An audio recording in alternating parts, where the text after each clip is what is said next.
तेजी की आतिशबाजी के साथ 2023 का बाजार ने किया वेलकम। निफ्टी और सेंसेक्स में 0.25% से ज्यादा की तेजी, मिड कैप में सबसे ज्यादा जोश, लगातार छठे दिन तेजी। हालांकि बैंक निफ्टी में ऊपर से थोड़ा मुनाफा वसूल। कोई भी नया साल चालू करते हैं ऑप्टिमिज्म के साथ ही चालू करते हैं, क्योंकि हमेशा एक्सपेक्टेशन लेवल इज सेम कि 12 से 15% हम कमाएंगे। कोई भी लेवल से चालू करो। 2023 होगा नए अवसरों वाला साल। 15% तक के रिटर्न संभव। सीएनबीसी आवास के मैनेजिंग एडिटर अनुज सिंघल से एक्सक्लूसिव बातचीत में बोले रामदेव अग्रवाल। कहा टेक्नोलॉजी, बैंक, रियल एस्टेट में निवेश के मौके। चीन की रीओपनिंग के चलते मेटल शेयरों में निखार, रिकॉर्ड ऊंचाई पर पहुंचा निफ्टी मेटल इंडेक्स। जेफरीज के अपग्रेड के बाद टाटा स्टील 6% ऊपर, सेल, जेएसपीएल, हिंदुस्तान कॉपर और हिंडाल्को में भी 5% तक की तेजी। सरकारी बैंकों की रैली जारी। निफ्टी पीएसयू इंडेक्स में लगातार तीसरे दिन बढ़त। Bank of India, union bank, Punjab national bank जैसे स्टॉक्स में तेजी के साथ कारोबार। और नोटबंदी को सुप्रीम कोर्ट ने ठहराया सही। कहा उचित प्रक्रिया का हुआ पालन, आर्थिक फैसलों को वापस नहीं किया जा सकता।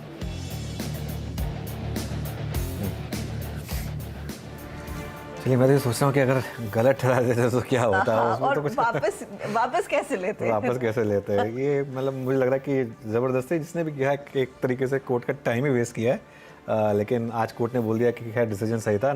चलिए, कमाई का अड्डा में स्वागत है आपका। साल का पहला कमाई का अड्डा। मैं अनुज, मेरे साथ हर्षता और दिल्ली से वीरेंद्र जुड़ते हुए, और अगले डेढ़ घंटे में आपके लिए कमाई की स्ट्रैटेजियाँ लेकर आएंगे। पहले एक मार्केट का बेसिक सेटअप समझा देते हैं, फिर इंडेक्स पर बात करते हैं। देखिए, आज बहुत क्लियर है मार्केट में कि अक्रॉस द बोर्ड बाइंग है। हालांकि मोमेंटम थोड़ा सा स्लैकन हुआ है पिछले आधे घंटे में। जो एक समय लग रहा था कि मार्केट एकदम पूरी तरह से ऊपर जा रहा है, वो थोड़ा सा नीचे आया है, और उसका कारण बैंक निफ्टी में जो थोड़ी प्रॉफिट टेकिंग आई है। लेकिन मिड कैप्स में ज़बरदस्त एक्शन है, और ये एक थीम शायद इस साल निकल कर आने वाली है, मिड कैप्स और स्मॉल कैप्स। और वो जो लगातार हम बात कर रहे हैं चीन थीम और मेटल इंडेक्स, लगातार 5वें या 6ठे दिन ज़बरदस्त मूव मेटल स्टॉक्स में।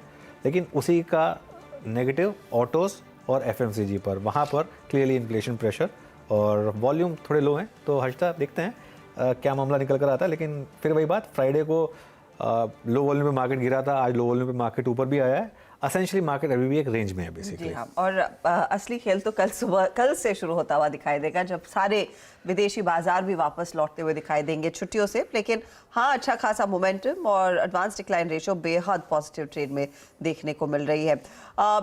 एफएमसीजी, टेक्नोलॉजी, ये कुछ वीकर काउंटर्स है या फिर वीकर विकेट्स है, वरना तो ऑफ कोर्स कमोडिटीज के फेवर में ही रैली देखने को मिली है। अनुज, फिर सवाल यही उभर कर आता है कि इस तेजी को और कितना भुनाया जाएगा 18,161 के लेवल्स पर। और आज सुबह में हम ये कह रहे थे कि एक आप डिप पर खरीदेंगे तो फायदा कमाएंगे। ठीक वही हुआ है। 18,086 के आसपास तक का लो था आज, उसके बाद घूमा। तो आज के लिए निफ्टी की चाल कितनी और मजबूत हो सकती है? देखिए, ऐसा बड़ी ट्रेड मिल चुकी है मेरे ख्याल से। अब आप यहाँ से लेके कोई बहुत ज़्यादा, मुझे लगता नहीं कि मार्केट में ट्रैक्शन है। वो जो सुबह एक ट्रेड था कि एक डिप मिलेगी, उसमें बाय करिए। लेकिन एक चीज़ है जो मार्केट के फेवर में जा सकती है। जिस तरीके से रिलायंस ने आज थोड़ा ट्रैक्शन दिखाया, अगर रिलायंस थोड़ा और फॉलोअप दिखा देगा आज, तो मुझे लग रहा है ये थोड़ा सा मार्केट को सपोर्ट कर सकता है। हालांकि बैंक निफ्टी ऊपर से कूल ऑफ हो गया, तो इसके लिए वो थोड़ा सा एक निफ्टी पर एक हल्का सा नेगेटिव इम्पैक्ट भी डाल रहा है। एक और चीज़ जो हुई है, अब निफ्टी में अब हम ट्रेड कर रहे हैं exact 10 day exponential moving average पर जी। उसके 5 या 6 पॉइंट हेयर और देयर। लेकिन जो 20 डे एक्सपोनेंशियल मूविंग एवरेज, जो डिक्लाइनिंग ट्रेंड है, जो चैनल है उसका, वो मार्केट के लिए एक परेशानी का सबब बनेगा। क्योंकि अगर ये काउंटर ट्रेंड रैली है, तो जैसा पिछली बार भी हुआ था, 20 डीएमए से हम एग्जैक्ट घूमे थे। ये कहाँ प्लेस है? 18,250। तो आपकी स्ट्रैटेजी क्या होनी चाहिए? पार्शियल प्रॉफिट तो अभी बुक कर सकते हैं भले ही आप, और बाकी पार्शियल प्रॉफिट 18,200 से 18,250 के बीच बुक करिए। उसके बाद साइडलाइन पर हटिए। देखिए, या तो निफ्टी 18,250 से रिट्रेस करेगा। अगर रिट्रेस करेगा तो आपको बड़ी शॉर्ट ट्रेड देगा। लेकिन अगर 18,250 के ऊपर टिक गया और 18,250 के ऊपर बंद हो गया, तो सीधा आपके लिए 300-400 पॉइंट अपसाइड में खुल जाएंगे। तो उसको प्रीएम्प्ट नहीं करना है। जो 18,200 से 250 वाली जो जोन है, वो फंसने वाला जोन है। उसमें अगर, जैसे मैं कह रहा हूँ, अगर 250 पे फंसे तो 300-400 पॉइंट नीचे जा सकते हैं। 250 क्रॉस किया तो मार्केट में एक्सपेंशन शुरू हो जाएगा 300-400 पॉइंट का। तो इसके लिए सुबह अगर आपने लॉन्ग किया है, तो ये जोन अच्छा जोन है। एक प्रॉफिट टेक करके घर पे साइड पे बैठने का, फिर देखने का कि मार्केट वहाँ पर रुक रहा है या नहीं रुक रहा है। नहीं रुका तो उसके बाद फिर वापस पार्टिसिपेट करिए। अनुज, लेकिन मेटल इंडेक्स है जो साइड में बैठने नहीं देगा। हाँ, बिल्कुल। जिस तरह की तेजी देखने को मिली है, लगातार वो चमक बढ़ती हुई ही दिखाई दे रही है। तो क्या ये एक बड़ी थीम होगी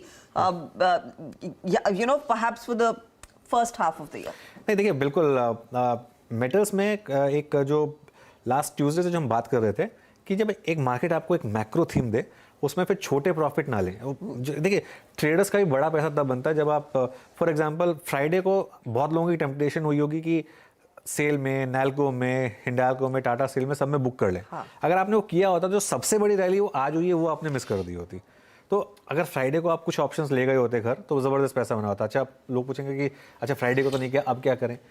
देखिए अभी भी मैं एक चीज़ बोल रहा हूँ, ये वाली जो रैली है ये मैक्रो रैली है और इसमें आपको एंट्री डिसीजन खुद लेना है, लेकिन एग्जिट डिसीजन मार्केट का है। एग्जिट डिसीजन मार्केट का कहाँ होगा, आप कहीं पे भी लें, एक 5 या 6% का स्टॉप लॉस लगा दें और उसके बाद उस ट्रेड को कैरी करें। और अगर वो नहीं लगा तो फिर मार्केट, उसके बाद आपको कुछ नहीं करना है। उसके बाद आप रोज आके आपको, अगर आपने टाटा स्टील जैसे 3 दिन पहले ले लिया, अब आपका काम सिर्फ ये है कि प्रीवियस डे के लो को स्टॉप लॉस लगा दीजिए और ट्रेल करते रहिए। तो वो इसी तरीके से बेसिकली काम करना है आपको मेटल्स में। अच्छा, निफ्टी बैंक की मैं बात करना भूल गया था, वो भी बता देता हूँ एक बार। थोड़ा वहाँ पर एक आज जो है ट्रैक्शन डिसअपॉइंटिंग है। एक सुबह जो बड़ी रैली बन रही थी ना, एक लग रहा था मुझे कि वो जो हमारा 43,500 का जोन है वहाँ तक ले जाएगी इसको, ये पहले ही अटक गई वहाँ पर। हालांकि बाय ऑन डिप्स है ये, लेकिन रेजिस्टेंस है ऊपरी लेवल पर। और अब मुझे लग रहा है कि 42,900 का वेट करें आप, अगर आपको फ्रेश बाय करना तो 42,900 से 43,000 का जोन। तो 42,900 के आसपास ज़्यादा बेहतर होगा खरीदना। फिलहाल निफ्टी बैंक चल तो रहा है, लेकिन हाँ, जितनी तेजी इसमें सुबह में थी, 300 पॉइंट से ज़्यादा का इजाफा देखने को मिला था इंट्राडे में, वहाँ से कूल ऑफ ज़रूर हुआ है। वीरू, आफ्टरनून। आप जब डेटा टटोल रहे हैं, ऑप्शंस में ज़्यादा लॉन्ग्स की पोजीशन मेटल्स ही ऐड कर रहे हैं? जी हाँ, इसमें नो डाउट। अगर आप देखें आज के सबसे स्टार प्राइस परफॉर्मर मेटल्स है और आई थिंक फर्स्ट टिक में ही इसने आज के सेशन की, अगर आप देखें इसकी अप्रोच क्या होगी, रिफ्लेक्ट कर दी थी।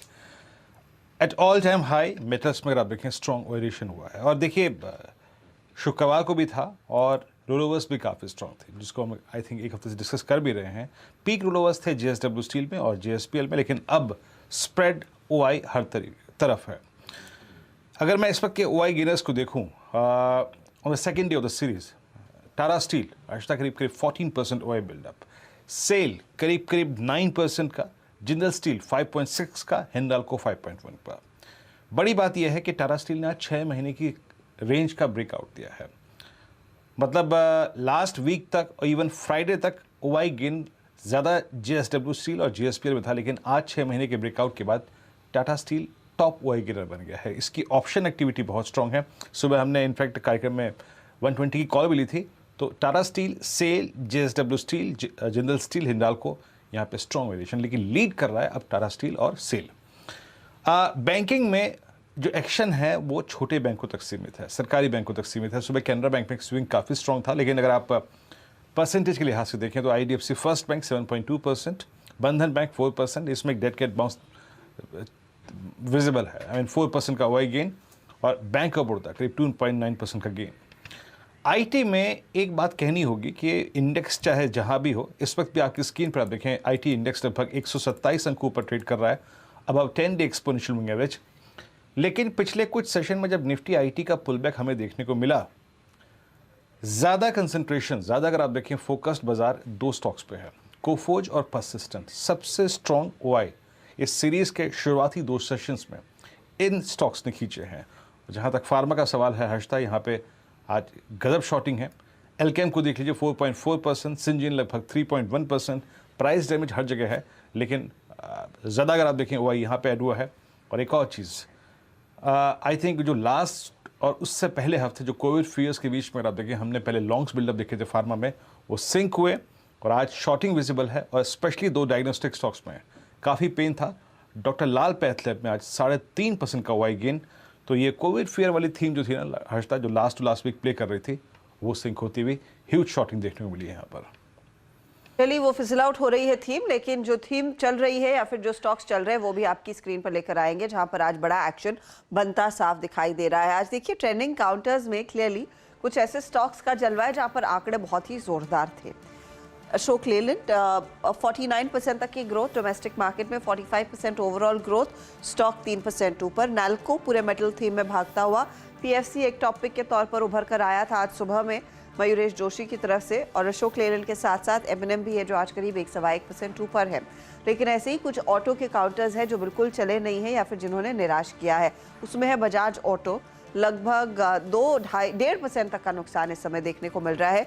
एशियन पेंट भी एक बैकफुट पर। डॉक्टर लाल पैथलैब्स जो वीरू मेंशन कर रहे थे, डायग्नोस्टिक कंपनियां दबाव में, और एमसीएक्स की आज धुलाई होती हुई 6% नीचे फिलहाल ये काउंटर ट्रेड कर रहा है। तो ये कुछ स्टॉक्स है जहां से हमने देखा है क्लियरली वो प्रेशर बनता दिखाई दिया है। अब इस मार्केट में इन सभी स्टॉक्स के मूव्स को कैसे पढ़ना है, क्या करना है, उस पर हमारे जानकारों को जोड़ना शुरू करेंगे जो आपको बताएंगे आज की आपकी रणनीति क्या हो मार्केट में। फटाफट से मैं आपको पैनल से मिलवा देती हूँ। SMIFS के शरद अवस्थी फंडामेंटल राय दे रहे हैं। टेक्निकल कॉल्स के लिए प्रकाश गाबा, राजेश सातपुते, शिल्पा राउत, नीलेश जैन हमारे साथ है और मानस जायसवाल भी। 2:40 पर हम 4 का चौका लेकर आएंगे। सस्ता ऑप्शन मानस जायसवाल देंगे, आज एफनो का सुपरस्टार राजेश सातपुते देने वाले हैं। तो चार्ट का चमत्कार हम लेंगे प्रकाश गाबा से। मिड कैप फंडा में नजरें रहेंगी शरद अवस्थी की तरफ, जो आपको बताएंगे कि क्या ट्रेड लेना बनता है। और ऑफ कोर्स आज बिक्री के आंकड़े आए हैं तो मारुति का मैनेजमेंट हमारे साथ जुड़ने वाला है। 2:20 पर हम बात करेंगे senior executive director Shashank Srivastava से, और साथ ही साथ 2:50 पर यहाँ पर 2023 आउटलुक 2023 के लिए हम कुंज बंसल को जोड़ेंगे। तो ये सब होगा कार्यक्रम में आगे, और हमारे जानकार आपको बताएंगे आपकी क्या अप्रोच होनी चाहिए और आज साल के पहले कारोबारी सत्र में क्या रणनीति हो। ये फिलहाल आपके लिए एक मूव। इस बीच कुछ खबरें आ रही है फर्टिलाइजर शेयरों से जुड़ी। फर्टिलाइजर केमिकल सेक्टर को राहत मिलती हुई दिखाई दे सकती है, ये एक्सक्लूसिव अपडेट आ रहा है। और जानकारी, कच्चे माल पर घट सकती है इंपोर्ट ड्यूटी, ये तो बड़ा बेनिफिट होगा। कच्चे माल पर अगर ड्यूटी घटाने का प्रस्ताव सामने निकल कर आ रहा है तो वाकई में बड़ी राहत मिलेगी। रॉक फॉस्फेट, सल्फर पर जो ड्यूटी लगती है उसमें कुछ कटौती की जा सकती है। लक्ष्मण रॉय हमारे इकोनॉमिक पॉलिसी एडिटर जुड़ गए हैं। Laxman, good morning, happy new year. एक बड़ी ब्रेकिंग न्यूज़ के साथ आप हमारे साथ जुड़ते हुए, आई एम गेसिंग ये सिलसिला फिर पूरे साल जारी रहेगा। बिल्कुल, हर साल की तरह इस साल भी ये सिलसिला जारी रहेगा और आप सभी को नववर्ष की शुभकामनाएं। तो दरअसल ये खबर, जैसा कि आपने कहा, वो फर्टिलाइजर सेक्टर के लिए है, टेक्सटाइल सेक्टर के लिए है, केमिकल सेक्टर के लिए है। लेकिन फर्टिलाइजर सेक्टर पर ज़्यादा जोर इसलिए दूंगा क्योंकि सरकार लगातार इस बात का संकेत दे चुकी है कि वो फर्टिलाइजर सेक्टर में आत्मनिर्भर बनना चाहती है। तो जो मुझे सूत्रों से जानकारी मिली है उसके मुताबिक फर्टिलाइजर सेक्टर में आत्मनिर्भर बनने के लिए इस बार बजट में कुछ खास ऐलान किए जा सकते हैं। वो ऐलान किए जाएंगे आपको विशेष करके फर्टिलाइजर बनाने में इस्तेमाल होने वाले कच्चे माल पर इंपोर्ट ड्यूटी या तो पूरी तरह से खत्म करके या फिर उसमें बड़ी कटौती कर करे। क्योंकि कच्चे माल का इंपोर्ट अगर सस्ता होगा तो फर्टिलाइजर कंपनियां ज्यादा फर्टिलाइजर घरेलू बाजार में बनाएंगी। इसमें 3-4 तरह के फर्टिलाइजर के कच्चे माल हैं, जिसमें आपको रॉक फॉस्फेट और सल्फर दोनों का इस्तेमाल डीएपी बनाने में होता है। बता दो कि जितना हम डीएपी का खपत करते हैं उसका 50% हमें इंपोर्ट करना पड़ता है, और रॉक फॉस्फेट और सल्फर पर अभी 2.5% की इंपोर्ट ड्यूटी है। तो इंडस्ट्री का कहना है कि आप जब तैयार माल पर भी ड्यूटी लगाते हैं और उसी बराबर की ड्यूटी कच्चे माल पर, तैयार माल कौन बनाएगा, क्यों नहीं इंपोर्ट कर लेगा। तो आप कच्चे माल पर ड्यूटी घटाइए।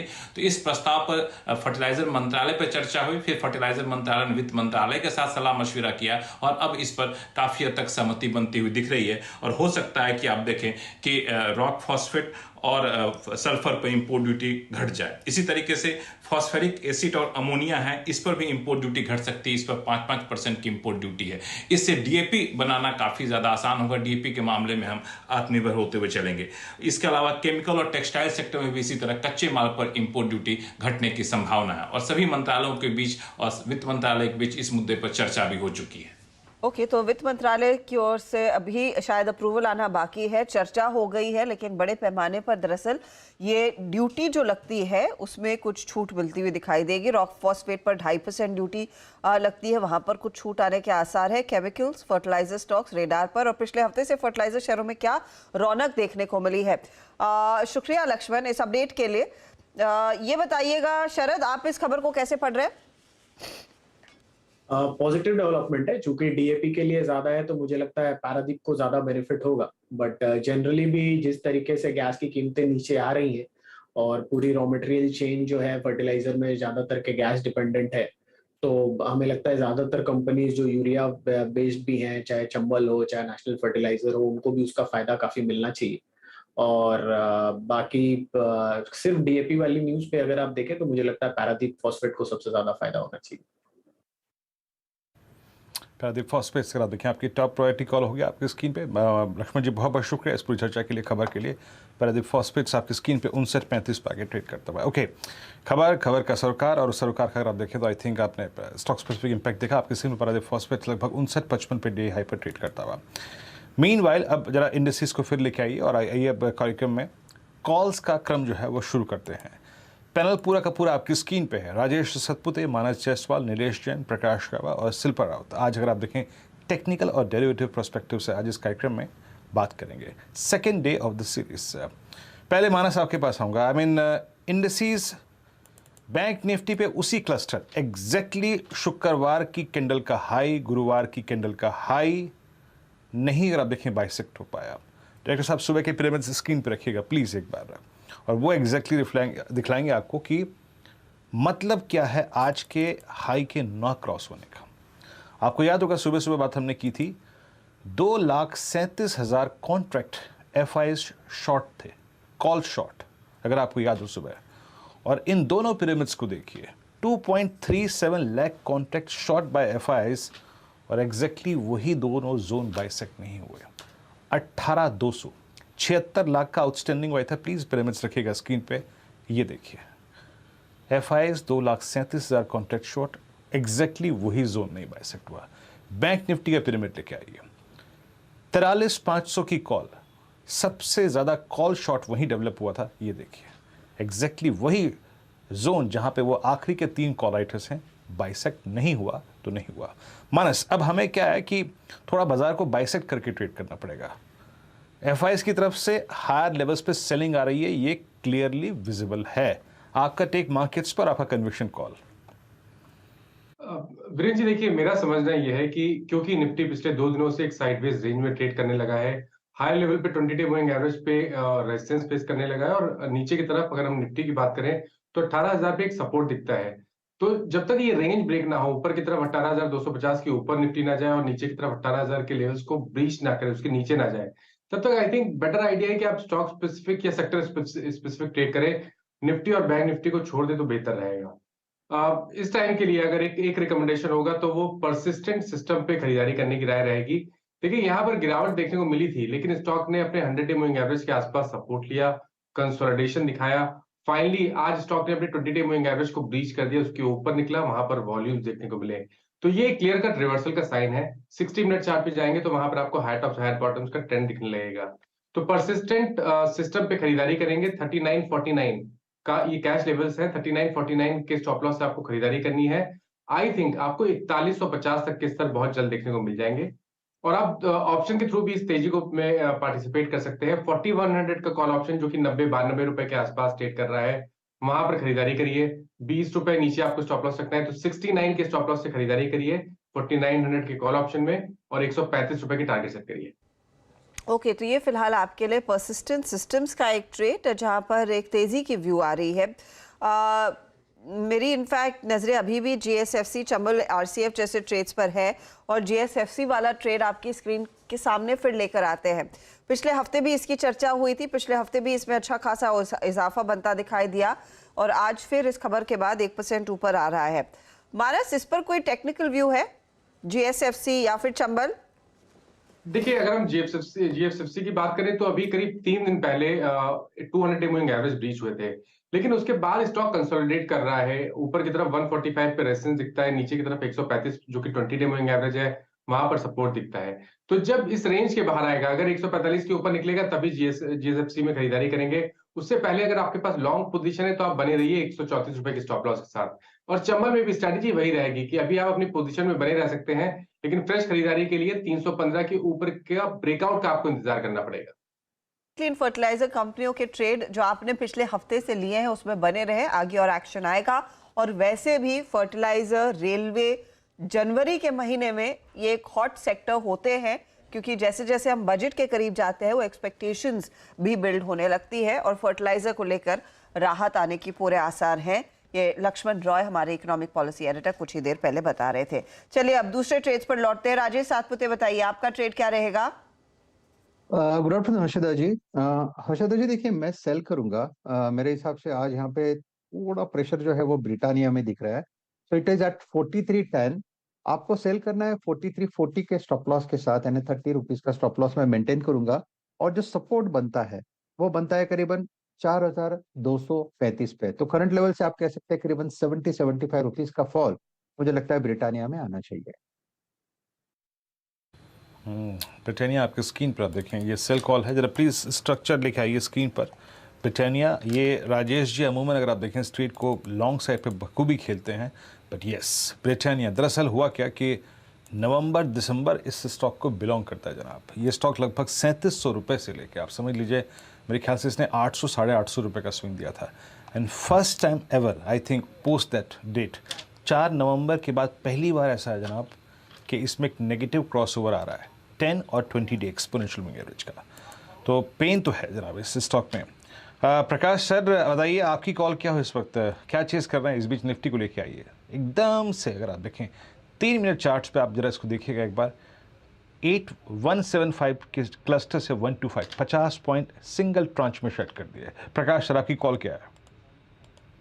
स्पेसेस सुबह मैंने दिया था सेल्स, अब दे रहा हूं टाटा स्टील। टाटा स्टील मुझे अच्छा लगता है, इसमें एक कंसोलिडेशन काफी हुआ, करीब 1.5-2 महीने का कंसोलिडेशन हुआ है। उसके बाद आज ब्रेकआउट मिला है और वो ब्रेकआउट मिला है 114 के आसपास। मेरे ख्याल से अब ट्रेड कर रहा है 118 118 पे ट्रेड कर रहा है।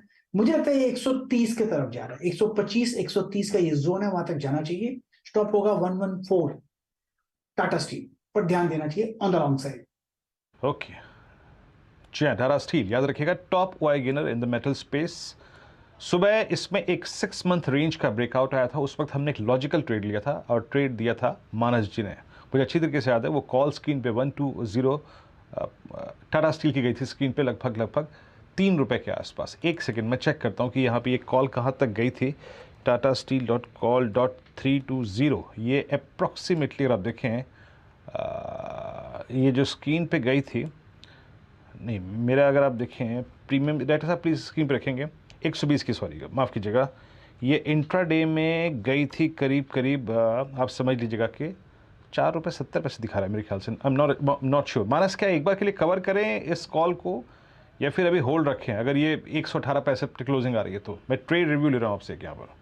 जी तो देखिए 3 रुपए के आसपास वो रिकमेंडेशन गया था और 4 रुपए 25 पैसे के आसपास के आज इंटरडे सेशन में हाई बने हैं। हल्की सी प्रॉफिट बुकिंग हाई लेवल पे देखने को मिली है और वो मैं समझता हूँ कि मार्केट में वीकनेस के चलते देखने को मिल रही है। पैटर्न की बात करें तो टाटा स्टील का पैटर्न तो बहुत पॉजिटिव है। देखिए इस ब्रेकआउट पे तो मैं नहीं समझता कि प्रॉफिट बुक करना चाहिए। ये ब्रेकआउट तो काफी लंबे समय के बाद देखने को मिला है। 115 120 की रेंज को ब्रेक करना आई थिंक टाटा स्टील के लिए बहुत पॉजिटिव है टेक्निकली। मैं तो उम्मीद कर रहा हूं कि आप शायद आपको 135 तक के स्तर देखने को मिलेंगे।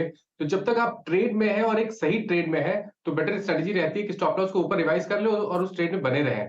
तो आई थिंक जो टाटा स्टील का आपने ऑप्शन में ट्रेड लिया था वहां पर आप बने रह सकते हैं। स्टॉप लॉस को जरूर ऊपर रिवाइज करिए। स्टॉप लॉस को रिवाइज करके 2 रुपए 90 पैसे कर लें, पोजीशन में बने रहे। इस ऑप्शन के टारगेट 6.5 से 7 रुपए तक के आसपास के आते हैं। जी 6.5 से 7 रुपये तक के स्विंग मिल सकते हैं आपको। अच्छा टाटा स्टील एक बार फिर से आप देखें ओवरशूट करता हुआ और आपकी स्क्रीन पे जो अभी हम डेरिवेटिव्स की समरी रख रहे थे, persistent system in mid cap IT, look at persistent now 4021, क्या वाइड खूबसूरत गजब की कैंडल अगर आप देखें यहाँ पे क्रिएट हुई है। शिल्पा जी नमस्कार, कार्यक्रम में स्वागत है आपका, कन्वर्शन कॉल मैम। जी good afternoon, wishing everyone a very happy new year. मेरे हिसाब से अभी मैं चेस करूंगी टाटा पावर को। टाटा पावर भी बहुत अच्छे मोमेंटम में आज आया हुआ है और होल्ड भी कर रहा है सस्टेनिंग। सो मेरे हिसाब से यहाँ पे फ्यूचर्स 212.3 पे ट्रेड कर रहा है, तो मेरा स्टॉप लॉस रहेगा 210 का और टारगेट्स मैं एक्सपेक्ट कर रही हूँ 215 एंड 218। टाटा पावर आप स्क्रीन पे जरा प्लीज़ टाटा पावर लेके आइएगा और मेरे ख्याल से आज दोपहर के आसपास इसमें जो OI एडिशंस था शुरू हो गया था और 10-डे एक्सपोनेंशियल मूविंग एवरेज के ऊपर ये स्टॉक आज ट्रेड करता हुआ, यस एग्जैक्टली अगर आप देखें वो शूट अप हुआ था 11:59 के आसपास। नीलेश, गुड आफ्टरनून, आपका conviction call. Very good afternoon Virendra ji, Asita ji, सभी को। देखिए, ओवरऑल फाइनेंशियल्स पे ही फोकस है। शुक्रवार के दिन हमने पीएफसी कवर किया था। अब ओवरऑल फाइनेंशियल स्पेस में एनबीएफसी स्पेस काफी अच्छा लग रहा है। एमएनएम फाइनेंस, ये पर्टिकुलर काउंटर पे अगर हम नजर डालें, ये अपने 52 वीक हाई की ओर बढ़ता हुआ नजर आ रहा है और एक छोटा कंसोलिडेशन जो हमने देखा था उसका ब्रेकआउट भी आज के सेशन में देता हुआ नजर आ रहा है। ओपन इंटरेस्ट की बात करें तो लगभग 3% का हुआ यहाँ पे ऐड होता हुआ नजर आ रहा है। ऊपरी स्तरों पर 250 से लेके 255 तक की अपसाइड हमें एज अ मोमेंटम ट्रेड देखने को मिल सकती है। 234 के यहाँ पे आसपास स्टॉप लॉस रखना होगा। ओके, तो ये एमएनएम फाइनेंशियल का ट्रेड जहां पर अच्छी तेजी काफी दिनों बाद बनती दिखाई दी है, ये आया रेडार पर। शरद, आपका क्या कन्विक्शन ट्रेड रहेगा? एचडीएफसी लाइफ हमें लगता है काफी ठीक ठाक है इन वैल्यूएशंस पे। हम ये उम्मीद कर रहे हैं कि इंश्योरेंस से रिलेटेड कुछ अनाउंसमेंट्स वगैरह आ सकती है बजट में, उसका फायदा भी मिलना चाहिए। एचडीएफसी लाइफ प्राइवेट सेक्टर की सबसे बड़ी कंपनी है। मर्जर के बाद हमें लगता है कि प्रोमोटर एंटिटी भी काफी अग्रेसिवली इस बिजनेस को भी आगे बढ़ाने की चेष्टा करेंगे, जिसका फायदा आपको कंपनी के नंबर्स में देखने को मिलना चाहिए। एक साइड वाला जो इंश्योरेंस बिजनेस इन्होंने टेक ओवर किया है, वो भी जैसे जैसे सिंक इन होता है इनके बिजनेस में, उसके भी फायदे मिलने चाहिए। और मेरा ये मानना है कि पोस्ट कोविड जिस तरीके की प्राइसिंग वगैरह ज्यादातर प्रोडक्ट्स की हो गई है और ज्यादा प्रॉफिटेबल प्रोडक्ट्स पे एचडीएफसी का हमेशा से फोकस रहा है, तो एचडीएफसी लाइफ में हमें लगता है कि 3-3.5 के ईवी पे कंपनी आसानी से ट्रेड कर सकती है। तो 700-725 के लक्ष्य के हिसाब से एचडीएफसी लाइफ हमें काफी बढ़िया लगता है। एचडीएफसी लाइफ में एक अपॉर्चुनिटी और 700-725 तक के लक्ष्य। आपको याद होगा ये 2019 के बाद 19-20 का एक बहुत अच्छा कैंडिडेट था और 2021 में चला नहीं। 2022 बहुत फ्लैट ईयर था। अब मौका शायद मिल रहा है, फिर से अपॉर्चुनिटी मिल रही है तेजी करने की। अच्छा, एक के बाद एक बड़ी बड़ी खबरें आ रही है। आईटी मंत्रालय कंसल्टेशन पेपर जारी कर सकता है ऑनलाइन गेमिंग को लेकर। ये मामला ऑनलाइन गेमिंग का है। स्टेक होल्डर से 30 दिन में राय मांगी है। लेकर आइएगा प्लीज। सबसे पहले नज़ारा टेक का शेयर और डेल्टा कॉप, दोनों स्टॉक्स रेडार पर रखने चाहिए क्योंकि दोनों कंपनियों के लिए ऑनलाइन गेमिंग एक बड़ी अपॉर्चुनिटी बनती हुई दिखाई दे रही है। जल्द ही रेगुलेट करने की तैयारी दरअसल सरकार कर रही है। नज़ारा टेक आपके सामने फ्लैटिश ट्रेड करता हुआ और डेल्टा कॉप में भी कुछ दबाव देखने को मिल सकता है इस डेवलपमेंट पर। फिलहाल तो है 1% ऊपर, लेकिन क्या तैयारी है? असीम मनचंदा हमारे साथ जुड़ गए। असीम, बताइए क्या डिटेल्स पकड़ रहे हैं आप? देखिए, ऑनलाइन गेमिंग भारत में काफी तेजी से पॉपुलर हो रहा है। काफी देशी और विदेशी वेबसाइट जो ऑनलाइन गेमिंग को खिला रही है और युवा काफी इसमें काफी अट्रैक्ट होते हैं, पैसे लगाते हैं, अपना टाइम लगाते हैं। तो इसको रेगुलेट करने की मांग काफी लंबे समय से हो रही थी, तो अब सरकार इसको रेगुलेट करने की तैयारी कर रही है। हमें सूत्रों के हवाले से जानकारी मिलती है आईटी मंत्रालय 1 से 2 दिन के अंदर इसको लेकर के अपना कंसल्टेशन पेपर जारी करेगा और उस कंसल्टेशन पेपर में सभी स्टेक होल्डर्स की राय मांगी जाएगी। 30 दिन का वक्त उनको दिया जाएगा कि जो ऑनलाइन गेम ऑफ स्किल्स है उसको किस तरह से रेगुलेट किया जाए, उनके लिए कौन कौन के नियम या कानून होने चाहिए। तो इस पर एक फ्रेमवर्क बनाने की तैयारी हो रही है। इससे पहले जो आईटी मंत्रालय है उसने एक टास्क फोर्स बनाई थी। उस टास्क फोर्स ने कहा था कि ऑनलाइन गेमिंग को रेगुलेट करना चाहिए और इसके लिए जो आईटी मंत्रालय है वो नोडल मिनिस्ट्री होनी चाहिए। तो अब इसकी दिशा में काम करने की शुरुआत हो गई है। 1 से 2 दिन के अंदर आप कंसल्टेशन पेपर आता देखेंगे और अगले 2 से 3 महीने के अंदर आप इसके रेगुलेटरी फ्रेमवर्क इनकी ऑनलाइन गेम्स के लिए आता हुआ देख सकते हैं। स्पेसिफिकली असीम बताइए, क्या ये across the board online gaming पर रहेगा या फिर उन गेम्स के लिए स्पेसिफिकली रहेगा जहां पर पैसा लगता है, कुछ गेम ऑफ चांस होता है, कुछ गेम ऑफ स्किल होता है, वैसी चीजें होती है? क्योंकि ऑनलाइन गेम्स में तो आप और मैं भी बड़ा टेट्रिस खेल लेंगे, क्या उसको भी रेगुलेट करना है? जी सही कहा आपने। उसको लेकर के काफी विरोधाभास है कि गेम ऑफ स्किल्स कौन सा होना चाहिए और गेम ऑफ बैटिंग या गैम्बलिंग जो है कौन सी होनी चाहिए, क्योंकि बैटिंग और गैम्बलिंग जो है वो एक स्टेट सब्जेक्ट है। तो जो आईटी मंत्रालय है वो शायद इसके अंदर इंटरफेरेंस ना करे और गेम ऑफ स्किल के अंदर इंटरफेरेंस आईटी मंत्रालय कर सकता है और उसी को लेकर के ये कंसल्टेशन पेपर जारी करने की तैयारी हो रही है। सरकार ये चाहती थी, हालांकि उसको भी रेगुलेट कर सकती थी। आईटी एक्ट के सेक्शन 69 के तहत या आईटी एक्ट के 79 के तहत उसको रेगुलेट कर सकती थी, लेकिन सरकार ये चाहती थी कि जिस तरह से डेवलप हो रही है इंडस्ट्री, इसको डेवलप होने दिया जाए और इसके लिए एक फ्रेमवर्क बनाया जाए और उसी फ्रेमवर्क के अंदर ये एक इंडस्ट्री रह करके काम करे। तो अब उसकी दिशा में काम शुरू हो गया। आज शाम तक हो सकता है कि कंसल्टेशन पेपर आता हुआ देखें, उस कंसल्टेशन पेपर में क्या क्या मुद्दे रहेंगे कंसल्टेशन के और उसके ऊपर इंडस्ट्री किस तरह से रिएक्ट करती है, ये आपको देखना पड़ेगा। उसके बाद ये एक नियम कानून जो इसके लिए बन करके आ सकते हैं। शुक्रिया असीम इस अपडेट के लिए। और जैसे जैसे हम डिटेल और असीम से ले रहे थे, स्टॉक भाग गया है नज़ारा टेक्नोलॉजीज का, याद रखिएगा नेगेटिव टेरिटरी में था और अब 3.5% तक की तेजी बनती दिखाई दी। अच्छा, याद रखें कि नज़ारा टेक की कई सारी ऑनलाइन लर्निंग गेम्स है जो एजुकेशन पर्पसेस के लिए है, तो उन पर किसी तरह की गाज नहीं गिरेगी। ये गेम ऑफ स्किल को रेगुलेट करने की तैयारी, पहले जो बातचीत होती थी वो लार्जली जीएसटी के सराउंडिंग थी, लेकिन अब रेगुलेशन की बात यहाँ पर सरकार उस पर 30 डेज में स्टेक होल्डर्स की राय मांग रही है। शरद, डेल्टा और नज़ारा सबसे बड़े प्लेयर्स यही हैं स्पेस में, लिस्टेड स्पेस में, ऑफ कोर्स यही 2 लिस्टेड कंपनियां हैं। क्या इम्पैक्ट पड़ सकता है अगर रेगुलेशन आ जाता है? देखिए, डेल्टा के लिए तो हो सकता है थोड़ा सा निगेटिव इम्पैक्ट हो, बट नज़ारा पे ज़्यादा कुछ निगेटिव आने की गुंजाइश कम है वैल्यूएशन कंफर्ट के हिसाब से। बट डेल्टा में आपको वैल्यूएशन कंफर्ट ज़्यादा है, नज़ारा में वैल्यूएशन कंफर्ट नहीं है। नज़ारा थोड़ा सा एक्सपेंसिव साइड पे अभी भी ट्रेड कर रहा है इतनी करेक्शन के बावजूद। तो कंपैरेटिवली मुझे लगता है दोनों इवन आउट हो जाते हैं और बहुत ज़्यादा कोई बड़ी रेगुलेशन ऑनलाइन गेमिंग पे इतना कुछ स्ट्रिक्ट नहीं आना चाहिए। स्पेकुलेटिव वाले एंगल पे ऑब्वियसली थोड़ी स्ट्रिक्टनेस की जरूरत है क्योंकि वो बहुत ज्यादा लीनियंसी में हो रहा है, तो वो अगर होता है तो वो है। बट नज़ारा के लिए शॉर्ट टर्म में इससे कोई नेगेटिव न्यूज नहीं आएगी, बट वैल्यूएशन कंफर्ट आपको अगर आपको देखना है तो मेरे हिसाब से लॉन्ग टर्म में डेल्टा में आपको अपसाइड ज्यादा मिलनी चाहिए। अपसाइड नज़ारा टेक में डेफिनेटली मिलती हुई दिखाई देगी। 602 के लेवल्स यहाँ पर, डेल्टा का भी 1.5% ऊपर। गावा साहब, वेरी क्विकली ट्रेड लेना है तो क्या नज़ारा में लेंगे? नज़ारा में नज़ारा का जो चार्ट है उसके हिसाब से लगता है कि लेना चाहिए। यहाँ से जगह अच्छी है ट्रेड करने की, 600 पे ट्रेड है, 580 का स्टॉप लगाना पड़ेगा बस। अगर अपमूव मिले तो फर्स्ट टेक्निकल टारगेट रहेगा नज़ारा का करीब करीब कह सकते हैं 760 750 जोन। तो यहाँ से अपमूव है on a higher time frame, लेना चाहिए। यस, नज़ारा।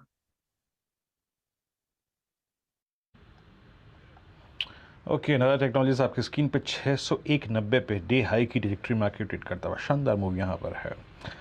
चलिए अभी काम करते हैं, थोड़ा सा विषय को बदलते हैं। इन दोनों स्टॉक्स पे एक बार फिर से व्यू लेंगे। और डेल्टा कॉर्प जो कि एक बहुत ही ओवरसोल्ड स्ट्रक्चर था, इस खबर के बाद अगर आप देखें वहाँ पे पुल बैक आया है और ये स्टॉक अब एग्जैक्टली अपने 2 क्रिटिकल एवरेजेस को स्ट्राइक करने की कोशिश करता हुआ। लेकिन मैं यहाँ से थोड़ा सा मुद्दा बदलूंगा और 1 तारीख अभी गई है साल की, और जैसे कि आपको मालूम है कि ऑटो बिक्री के मोर्चे पर अगर आप देखें तो शायद मारुति ने इस बार थोड़ा सा हतोत्साहित या फिर इसे कहते हैं कि परेशान किया है।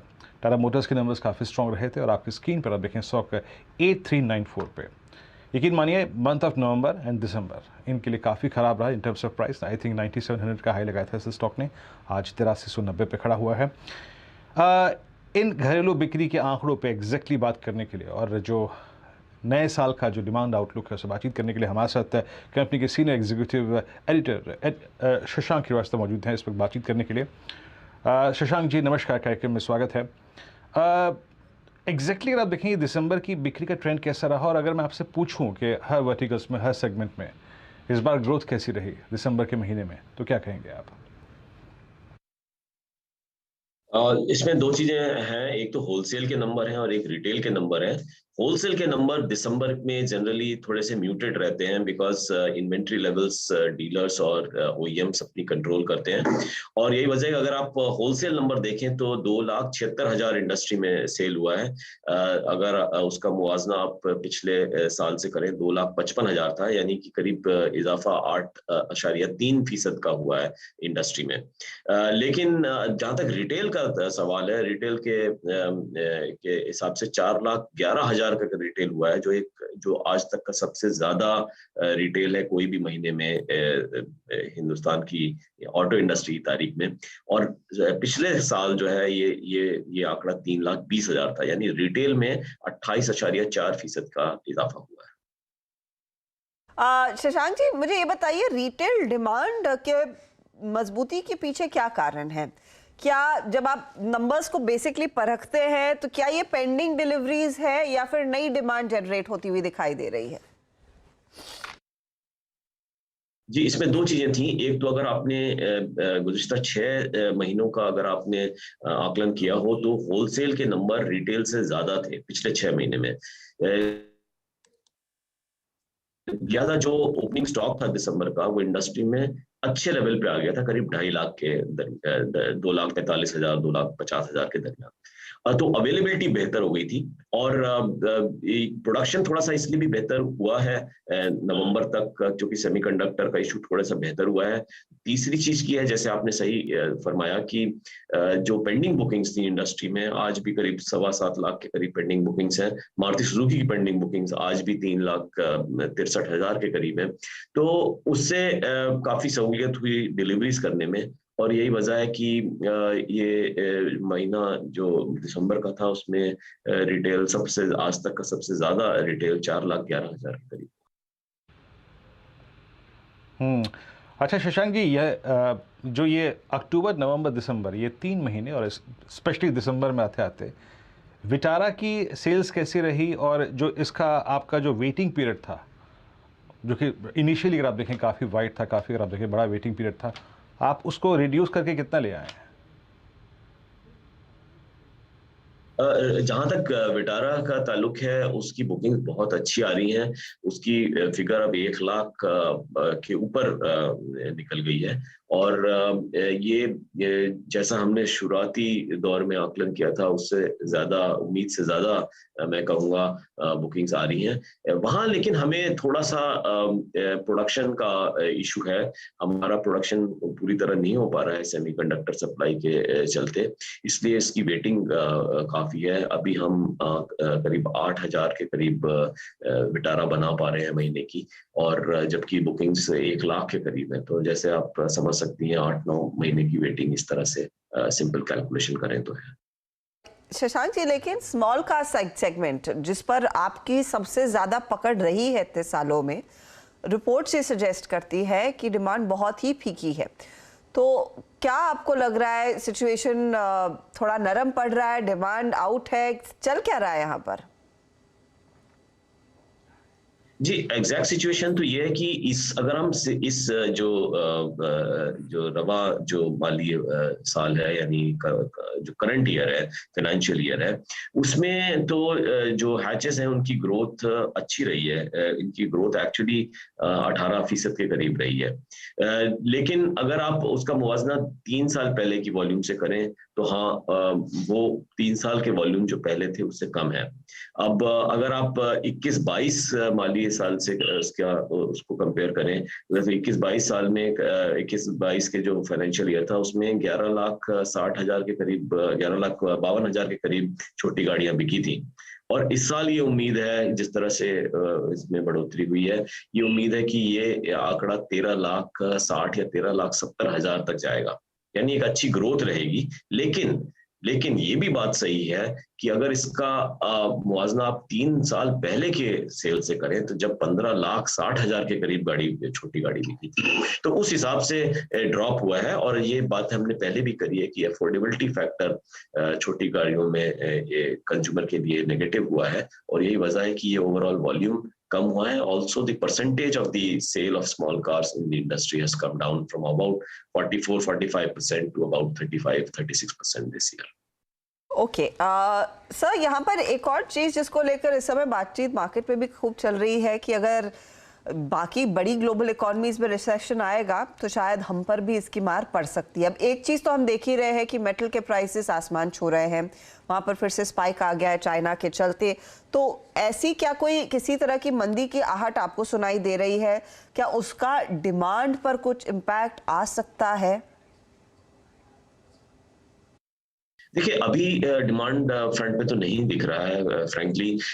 इंक्वायरीज और जो बुकिंग्स, अगर आप उसको एक एडवांस इंडिकेटर माने आगे की डिमांड का, तो वो तो करीब 17-18% अभी भी ऊपर है पिछले साल के मुकाबले। लेकिन हाँ, ये जरूर है कि जब वेटिंग रहती है या पेंडिंग बुकिंग्स रहती हैं कुछ मॉडल्स में, तो जो बुकिंग्स आती हैं, जो इंक्वायरीज आती हैं, they may not be actually the real reflection. इसका मतलब ये हो सकता है कि जो सारी बुकिंग्स हैं, कई बार मल्टीपल बुकिंग्स होती हैं डीलरों पे, कुछ मल्टीपल बुकिंग OEMs पे होती हैं। तो इस तरह से जो एक्चुअल आकलन है वो हम कर पाएंगे एक नॉर्मल सिचुएशन में। और नॉर्मल सिचुएशन वो सिचुएशन है जहाँ पे प्रोडक्शन नॉर्मल हो रहा हो और गाड़ियां की जो वेटिंग है कुछ मॉडल्स में वो खत्म हो जाए। हमने जरूर मारुति सुजुकी में फ्लैग किया हुआ है कुछ ऐसे पॉइंट्स जिसको हम बहुत क्लोजली मॉनिटर कर रहे हैं, जैसे जो इफरात-ए-ज़र है, जो इन्फ्लेशन रेट है, या जो लिक्विडिटी है, या इवन जो उसकी शरह है, जो कर्ज की जो इंटरेस्ट रेट्स हैं, उनको भी मॉनिटर कर रहे हैं। Because ultimately the fortunes of automobile industry are very closely related to the economic growth और माशी हालत ही डिटरमिन करेगी कि आगे क्या डिमांड पैटर्न रहेगा। चलिए शशांक जी, बहुत बहुत शुक्रिया आप इस कार्यक्रम में शामिल हुए मंथली फिगर्स पे और साथ ही साथ आने वाले समय के लिए अपने अपना आउटलुक शेयर किया। बहुत बहुत शुक्रिया।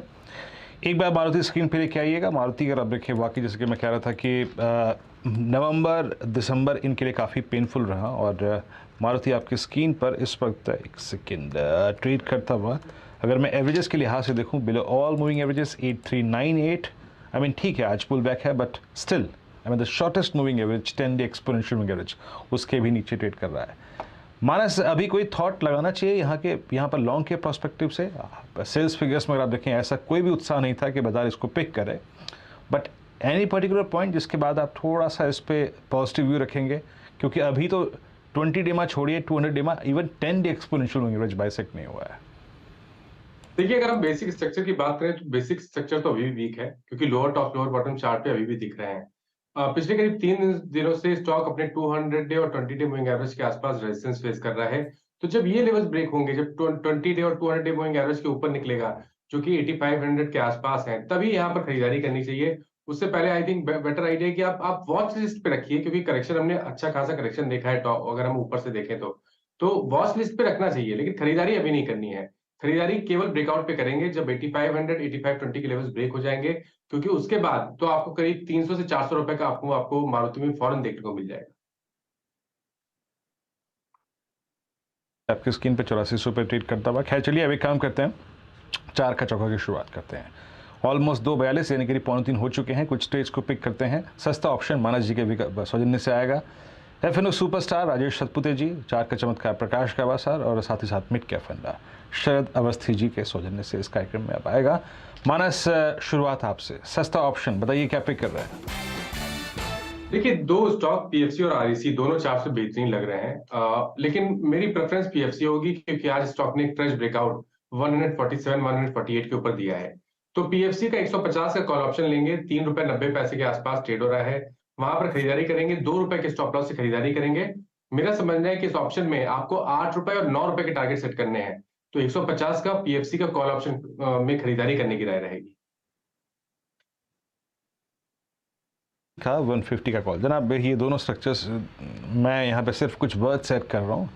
चार्ट्स पे जाइएगा, एनालाइज कीजिएगा। कभी कभी मल्टी वीक होता है, मल्टी मंथ होता है, कभी कभी अगर आप देखें मल्टी सीरीज ब्रेकआउट्स होते हैं। यहाँ पे ऑलमोस्ट मल्टी ईयर ब्रेकआउट जो हैं वो कहीं ना कहीं स्क्रीन पे विजिबल हैं, तो उसको देखिएगा। ब्रेकआउट्स हुए नहीं है, बट एक्सपेक्टेशन अगर आप देखें बोथ आई मीन PFC और REC पर विजिबल हैं। यहाँ पे 150 की कॉल लेनी है आपको। आपकी स्क्रीन पे ट्रेड्स के अगर आप देखें जो पर्टिकुलर्स हैं वो है मेंशनड 8-9 ये टारगेट्स हैं। स्टॉप लॉस 2 का रहेगा। PFC आपकी स्क्रीन पे हाई की डिरेक्टरी में ट्रेड करता हुआ। राजेश सतपुते जी, आज का FNO सुपरस्टार क्या पिक कर रहे हैं आप? वीरेंद्र जी, देखिए नजर मेरी है एक्सिस बैंक पे। एक्सिस बैंक, ICICI बैंक, मुझे लगता है ठीक है आज थोड़ा सा कंसोलिडेट हो रहा है, थोड़ा कूल ऑफ हो रहा है, लेकिन चार्टिकली 940 पे एक्सिस बैंक का बाय बंदा है। तो यहाँ पे मैं एक्सिस बैंक बाय करूंगा। मेरा स्टॉप लॉस होगा 940 के हिसाब से 935 का, और जो टारगेट है स्विंग ट्रेडिंग के हिसाब से 950 के आसपास प्रोबेबली ये एक अच्छा मूव मिलेगा ऑन और बिफोर 330, इसलिए मैंने थोड़ा यहाँ पे चुना है। 10 रुपए का मूव तो मिले, लेकिन चार्टिकली लगता है ये कम से कम 970 975 का टारगेट पोजिशनली अनफोल्ड कर रहा है। तो Axis bank is a buy, stop loss 935 के टारगेट के लिए एक मौका इस समय राजेश सातपुते पिक कर रहे हैं FNO सुपरस्टार के तौर पर। कावासा, आपका ट्रेड? चार्ट का चमत्कार। AB capital, Aditya Birla capital. इसमें चार्ट स्ट्रक्चर बढ़िया है, करेक्शन था वो खत्म हुआ, फ्रेश अप मूव शुरू हुआ है इसमें, अब ट्रेड कर रहा है 154.90 पर। स्टॉप लगाना चाहिए 152 का, काफी डीप है। उसके बाद जो टारगेट होगा 160 का, मेरे ख्याल से वो 160 की तरफ जा रहा है एबी कैपिटल। एबी कैपिटल में एक अच्छी अपॉर्चुनिटी इस समय दिखाई दे रही है, आप स्टॉक को फॉलो करें 3% ऊपर और मोमेंटम और जोर पकड़ेगा, ये है चार्ट का चमत्कार। शरद आपका ट्रेड? इंडोको रेमेडीज हमारा मिड कैप फंडा कंपनी डोमेस्टिक फार्मा में काफी ठीक ठाक अपनी पकड़ रखती है और ज्यादातर बिजनेस ब्रांडेड जेनरिक्स में इंडिया से ही कर रही है, और इसके अलावा ऑप्थेल्मिक बिजनेस में काफी बढ़िया इंप्रूवमेंट आने वाले समय में उम्मीद कर रहे हैं। इसके अलावा यूएस बिजनेस और यूरोपियन बिजनेस में भी ठीक ठाक ग्रोथ रहनी चाहिए आने वाले समय में। कुल मिला के हमें लगता है कि ज्यादातर ये चीजें कंपनी के लिए काफी पॉजिटिव रहनी चाहिए आने वाले समय में, और अगले 2 साल में टॉप लाइन में करीब 13% की CAGR रहनी चाहिए और बॉटम लाइन में करीब 20% जैसी CAGR देखने को मिलनी चाहिए।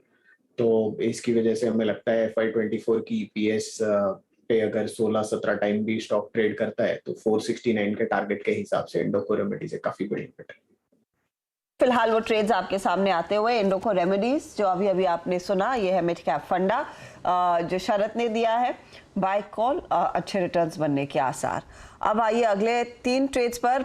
PFC पर मानस जायसवाल की एक राय थी जहां पर उन्होंने कहा कि 150 का कॉल लेना है, 4 रुपये 25 पैसे पर खड़ा है 8 से 9 के टारगेट्स के लिए। दूसरी तरफ आया ये अगला ट्रेड एक्सिस बैंक का। राजेश अग्रवाल ने 950 970 के टारगेट के लिए कहा कि तेजी की राजेश सातपुते ने एक कॉल दी, तेजी के लिए यहाँ पर एक मौका है, खरीदारी करके चले। और एबी कैपिटल 160 के टारगेट के लिए यही कहा है गाबा साहब की पसंद। तो ये फिलहाल आपके लिए ट्रेड्स। अच्छा, आगे बढ़े उससे पहले एक बार फिर नज़ारा टेक का चार्ट लेकर आइएगा। गाबा साहब ने वैसे दिया तो था टारगेट 760 का और स्टॉक आ गया 616 पर, 6% का मूव। CNBC आवास की खबर के बाद कि दरअसल यहाँ पर एक कंसल्टेशन पेपर आज लॉन्च होता हुआ दिखाई देगा। ये अपडेट भी आ चुका है। असीम ने अभी अभी कहा था कि तैयारी हो रही है, लेकिन अब ये डिटेल आ गया है कि minister of state MeitY Shri Rajeev Chandrasekhar आज मीडिया से इंटरेक्ट करेंगे। ऑनलाइन गेमिंग पॉलिसी के पर एक पब्लिक कंसल्टेशन पेपर इशू होने वाला है। आज 3:45 पर प्रेस कॉन्फ्रेंस भी बुलाई गई है। तो ये फिलहाल आपके लिए वो स्टॉक, उस खबर से ठीक पहले कंसल्टेशन पेपर लागू होगा तो स्टॉक 6% भागा और हमने इसकी बात भी की थी, तो आपको फिर से रिविजिट करके दिखा रहे हैं। चलिए 1-2 और ट्रेड्स आपकी स्क्रीन पर लेकर आते हैं। शिपिंग कॉर्पोरेशन ऑफ इंडिया, आपको याद होगा पिछले हफ्ते बार मैं आपको कह रही थी कि बैठक होने वाली है, मिनिस्ट्री ऑफ कॉर्पोरेट अफेयर्स वाली बैठक होगी, जहां पर इनके डीमर्जर को लेकर एक प्रोसेस और आगे बढ़ती हुई दिखाई देगी। अब फाइनल प्रस्ताव आना है, स्टॉक कर चुका है स्पाइक, 5% ऊपर आ गया है। इस पर आपकी राय क्या है शिल्पा, क्योंकि ये स्टॉक मोमेंटम में रहा है, इनफैक्ट 2 हफ्तों से यहाँ पर पोजीशंस धीरे धीरे करके आना शुरू हुई हैं।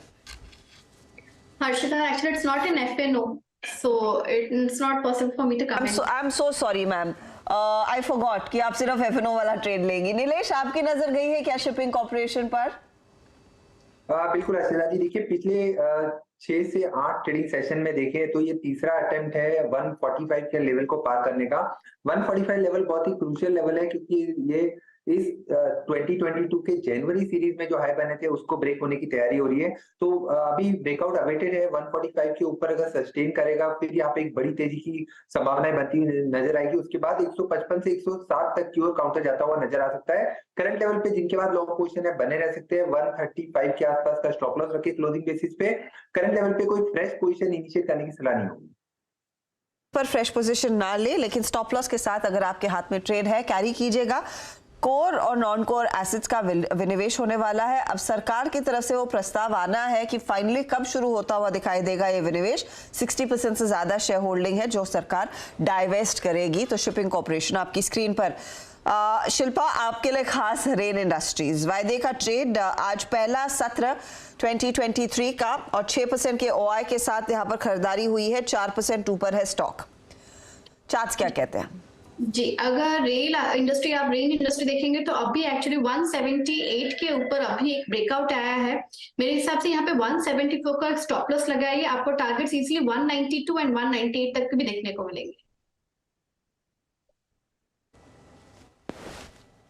शिपिंग कॉर्पोरेशन ऑफ इंडिया नहीं तो शिल्पा जी कोई दिक्कत की बात नहीं है, बहुताय है स्टॉक्स की यहाँ पे। रेल इंडस्ट्रीज आपके लिए हर्षदा ने बिल्कुल तैयार रखा था। अब एक काम करते हैं, जरा इंडस्ट्रीज को फिर लेके आते हैं, बिकॉज अगेन वो सप्लाई जोन स्ट्राइक करता हुआ निफ्टी 18,200 मेरा फिर इंटरेस्ट जाग गया। देखिए पिछले अगर आप 10 मिनट में एक बार रिलायंस को लेके आइए, एग्जैक्टली ये जो लगभग 20 मिनट में रिलायंस ने दिखाया ना मूव फ्रॉम 2555 टू 2564, रिलायंस का ये स्विंग निफ्टी को डे हाई पर और ले आया 18192। राइट साहब वो 3 कॉल्स लेके आइए। देखिए सारा का सारा मुद्दा है 18,200 की स्ट्राइक। 18,200 की स्ट्राइक का कल क्लोजिंग बेसिस पे आउटस्टैंडिंग वाई जो था वो करीब था 18,200 पे 80 लाख का। राइट साहब वो 3 स्लाइड्स लेके आइएगा, कॉल्स और पुट्स, और कुछ देर में बैंक निफ्टी की 43, 300, 400, 500 की कॉल भी रेडी रखिएगा, और 43, 43, 1, 43, 2 की पुट भी रेडी रखिएगा। ये आपकी स्क्रीन पे दो आउटस्टैंडिंग वाई 1.05 CR 25 लाख का एडिशन यहाँ पे हुआ है। उसके बाद आप एक चीज़ देख रहे होंगे कि बहुत बड़ा कॉल राइटर अगर इंट्राडे में देखें कोई एडिशन नहीं है, तो it's all about fight eight 18,200। और अच्छी बात यह है कि आज नो डाउट 18,100 पे पुट राइटर्स का कन्विक्शन थोड़ा ज़्यादा दिखाई दिया है। क्यों? क्योंकि पोस्ट 2 जो डिप था, देखिए इस डेटा के मुताबिक मेरे को 18,200 के कटने की एक्सपेक्टेशन अब बहुत स्ट्रॉन्ग लग रही है, क्योंकि फोर्स जो है 18,000 पे 18,100 के पुट राइटर्स पे बहुत स्ट्रॉन्ग है, और even that put writers capitalising on 18 lakh के ओआई के साथ 18,200 की पुट पे फोकस करता हुआ। तो मुझे इन 6 स्टेट्स और रिलायंस के बिहेवियर के चलते 18,200 की एक्सपेक्टेशन बहुत लग रही है क्रॉस होने की। अब निफ्टी बैंक की वो पुट लेके आइए। निफ्टी बैंक कहाँ ट्रेड कर रहा है? इट्स 43,237। एक बार निफ्टी लेके आइए, निफ्टी क्या कर रहा है? यस 18,202। अब निफ्टी वो लेवल क्रॉस कर गया, यानी मॉर्निंग हाइस को बैंक निफ्टी क्रॉस कर गया। ये लेके आइए ये 3 पुट ऑप्शंस। यहाँ पर भी मैं कहूँगा कि जो कहीं ना कहीं मोमेंटम है वो बुल्स के फेवर में जा रहा है। क्यों? स्ट्रॉन्ग पुट राइटिंग 43,200 4300 पे विजिबल है। आउटस्टैंडिंग वाई 43,000 की पुट का पहुंच गया 40 लाख, दैट्स गुड। और 43,200 पे करीब 18 लाख का। तो अब अगर फाइट थोड़ी टसल अगर कहीं पर होगी तो वो है 43,400 के जोन के आसपास, 400 के जोन के आसपास। बात करते करते अगर आप देखें निफ्टी वो 18,200 के जोन को बाइसेक्ट कर गया। इन आंकड़ों में वो फोर्स है, यकीन मानिएगा, इन आंकड़ों में वो फोर्स है कि वो जोन बाइसेक्ट हो जाए। मानस आपका व्यू इस पर, निफ्टी पर इस वक्त? अगर हम ट्रेंड की बात करें तो ट्रेंड तो अभी भी पॉजिटिव बना हुआ है, और देखिए ये मार्केट ऐसा है जहां पर आपको हर गिरावट पे खरीदारी करनी है, लेकिन एक रेंज है। अगर हम ऊपर की तरफ देखें तो 18,300 के आसपास, जहां पर 20 डे मूविंग एवरेज है 250 के आसपास, वो एक रेजिस्टेंस जरूर है। लेकिन क्योंकि निफ्टी लगातार 18,000 के आसपास सपोर्ट ले रहा है, तो जब तक 18,000 के ऊपर ट्रेड करता रहेगा, हर गिरावट पे खरीदारी करने की राय रहेगी। इंतजार केवल यही करना है कि 20 डे जब मूविंग एवरेज ब्रेक होंगे तो आपको कम से कम 300 पॉइंट का तेजी देखने को मिलेगी, और उसके इसमें 18,600 के आपको टारगेट सेट करने हैं। तो ट्रेंड पॉजिटिव है, इसलिए आप अपनी पोजीशन में बने रह सकते हैं, गिरावट पे खरीदारी कर सकते हैं, और 18,000 के स्टॉप लॉस रख सकते हैं। याद रखिएगा 18,200 और 18,250, ये 50 पॉइंट बहुत क्रिटिकल हैं। 200 पे आपका कॉल राइटर, और साथ ही साथ डायरेक्टर साहब अगर आपके लिए पॉसिबल हो तो प्लीज़ निफ्टी के कैंडलस्टिक चार्ट पे ड्रॉ करके दिखा दीजिएगा 20 डे एक्सपोनेंशियल मूविंग एवरेज, ताकि व्यूअर्स नोट भी कर लें। याद रखिएगा 20 डे एक्सपोनेंशियल मूविंग एवरेज आता है अब करीब 18,245 के जोन में। चलिए अब विषय को बदलते हैं, और क्या चल रहा है। मैं आज कुछ बात करेंगे ठोस मुद्दों पर, और जब ठोस इस शब्द का इस्तेमाल कर लिया मैंने, तो फिर मेटल से बढ़कर क्या। सुमित, आजकल मेरी और सुमित की तरंगें मिल रही हैं, क्योंकि सुमित भी दिल्ली में है, ठंड भी एक साथ झेल रहे हैं, और खबरें भी अगर आप देखें अब एक साथ ही बात कर लेते हैं उस पर। सुमित गुड आफ्टरनून, बताइए मेटल्स में इतनी मजबूती क्यों? देखिए ये मूड माहौल तो आज सुबह से ही बना था जब वो मेटल के ऊपर रिपोर्ट आई एक, और रिपोर्ट के बाद एक मेगा अपग्रेड होते हुए दिखाई पड़े। रादर वो 2-3 दिन पहले से ही जैसे ही चाइना के अनलॉक की सिचुएशन क्रिएट होनी शुरू हुई, हायर डिमांड साइड की बातचीत जिसका इम्पैक्ट वेदांता में देखा, फिर धीरे धीरे स्टील कंपनियां टाटा स्टील, JSW स्टील, सब में वो मूव आने शुरू हुए। उसके बाद अब ये जेफरीज तरफ से एक रिपोर्ट जो कि और बढ़िया काम करके जा रही है। तो जेफरीज ने एक रिपोर्ट निकाली जिसमें टाटा स्टील को उन्होंने अपग्रेड किया, करीब करीब 150 रुपये का टारगेट रखा 9500 है। यानी कि अगर कल के वैल्यूएशन के हिसाब से देखें तो टाटा स्टील जो करीब करीब 4-4.5 के मल्टीपल पे कामकाज कर रहा था, जेफरीज मान रहा है कि वो शायद इसी तर्ज पे अगर मूव कर जाए तो रफली 11 से 12 का मल्टीपल दे सकता है, यानी ऑलमोस्ट डबल के आसपास का वो वहाँ पर एक दाम आता हुआ दिखाई पड़ सकता है। तो टाटा स्टील में एक मेगा अपग्रेड जो जेफरीज ने दिया, और साथ साथ उन्होंने हिंडाल्को को भी अपग्रेड किया 390 से सीधे 600 रुपये। तो यहाँ पर भी एक ऑलमोस्ट डबल के आसपास का अपग्रेड आता हुआ दिखाई पड़ा। जेफरीज ने 2 बड़े तर्क दिए, पहला चाइना का अनलॉक डिमांड को वापस रिवाइव करेगा, दूसरा स्पेस इतना ज़्यादा बीट एंड डाउन है कि यहाँ से डाउन साइड की गुंजाइश है वो थोड़ी कम दिखाई पड़ रही है, अपसाइड की गुंजाइश काफ़ी है। तो एक अच्छे अपग्रेड शायद खुलते हुए दिखाई पड़ सकते हैं नंबर्स के बाद से। ऑलरेडी बीट एंड डाउन है, हायर लेवल से काफ़ी बिकवाली आ चुकी है स्पेस के अंदर, और वैल्यूएशन काफ़ी साउंड है भी। अगर वैल्यूएशन की पिक्चर आपकी स्क्रीन पर रखी जाए तो टाटा स्टील अभी भी आज की 6% की तेज़ी के बाद भी 5 के मल्टीपल पे कामकाज कर रहा है। JSPL 15 के मल्टीपल पे ट्रेड करता हुआ, JSL 8 के मल्टीपल पे कामकाज कर रहा है। और JSL के अंदर एक अच्छी स्टोरी भी है कि JSL और JSL हिसार इन दोनों का विलय भी होना है, जिसके लिहाज से अगर आप दोनों का स्वैप रेशियो देखेंगे तो हिसार ज़्यादा फेवरेबल आपको दिखाई पड़ेगा। हिंडाल्को 8 के मल्टीपल पे कामकाज करते हुए, वेदांता जो कि क्लियर कट प्ले है ऑयल का, मेटल का, करीब 7 के मल्टीपल पे, प्लस कंपनी करीब करीब 11-12% के आसपास की डिविडेंड यील्ड भी है। और उसके अलावा सेल रफली 8 के मल्टीपल पे ये भी कामकाज कर रहा है। नाल्को से स्टॉक 7 के मल्टीपल पर है और एक अच्छी 4 से 5% की डिविडेंड यील्ड भी है। तो स्ट्रॉन्ग डिविडेंड यील्ड भी, स्ट्रॉन्ग वैल्यूएशन भी, और प्लस ये ब्रोकरेज हाउसेस के अपग्रेड, चाइना का अनलॉक, ये कुछ ट्रिगर बन गया, इसकी वजह से एक बढ़िया तेजी आज स्पेस के अंदर आते हुए दिखाई पड़ रही है। काउंटर्स में और एक तरफा मूव देखने को मिला है मेटल्स में। शुक्रिया सुमित इस अपडेट के लिए। तो ये है फिलहाल कारण मेटल्स की तेजी के, लेकिन सवाल यही है कि क्या इन लेवल्स पर भी आप इन स्टॉक्स में पोजीशन ले। अब सिलसिले को आगे बढ़ाते हैं। नए साल की शुरुआत हो चुकी है और चमक मेटल्स में। कुंज बंसल हमारे साथ जुड़ गए, डिटेल में बात करेंगे कि 2023 आपके लिए निवेश के लिहाज से क्या लेकर आएगा।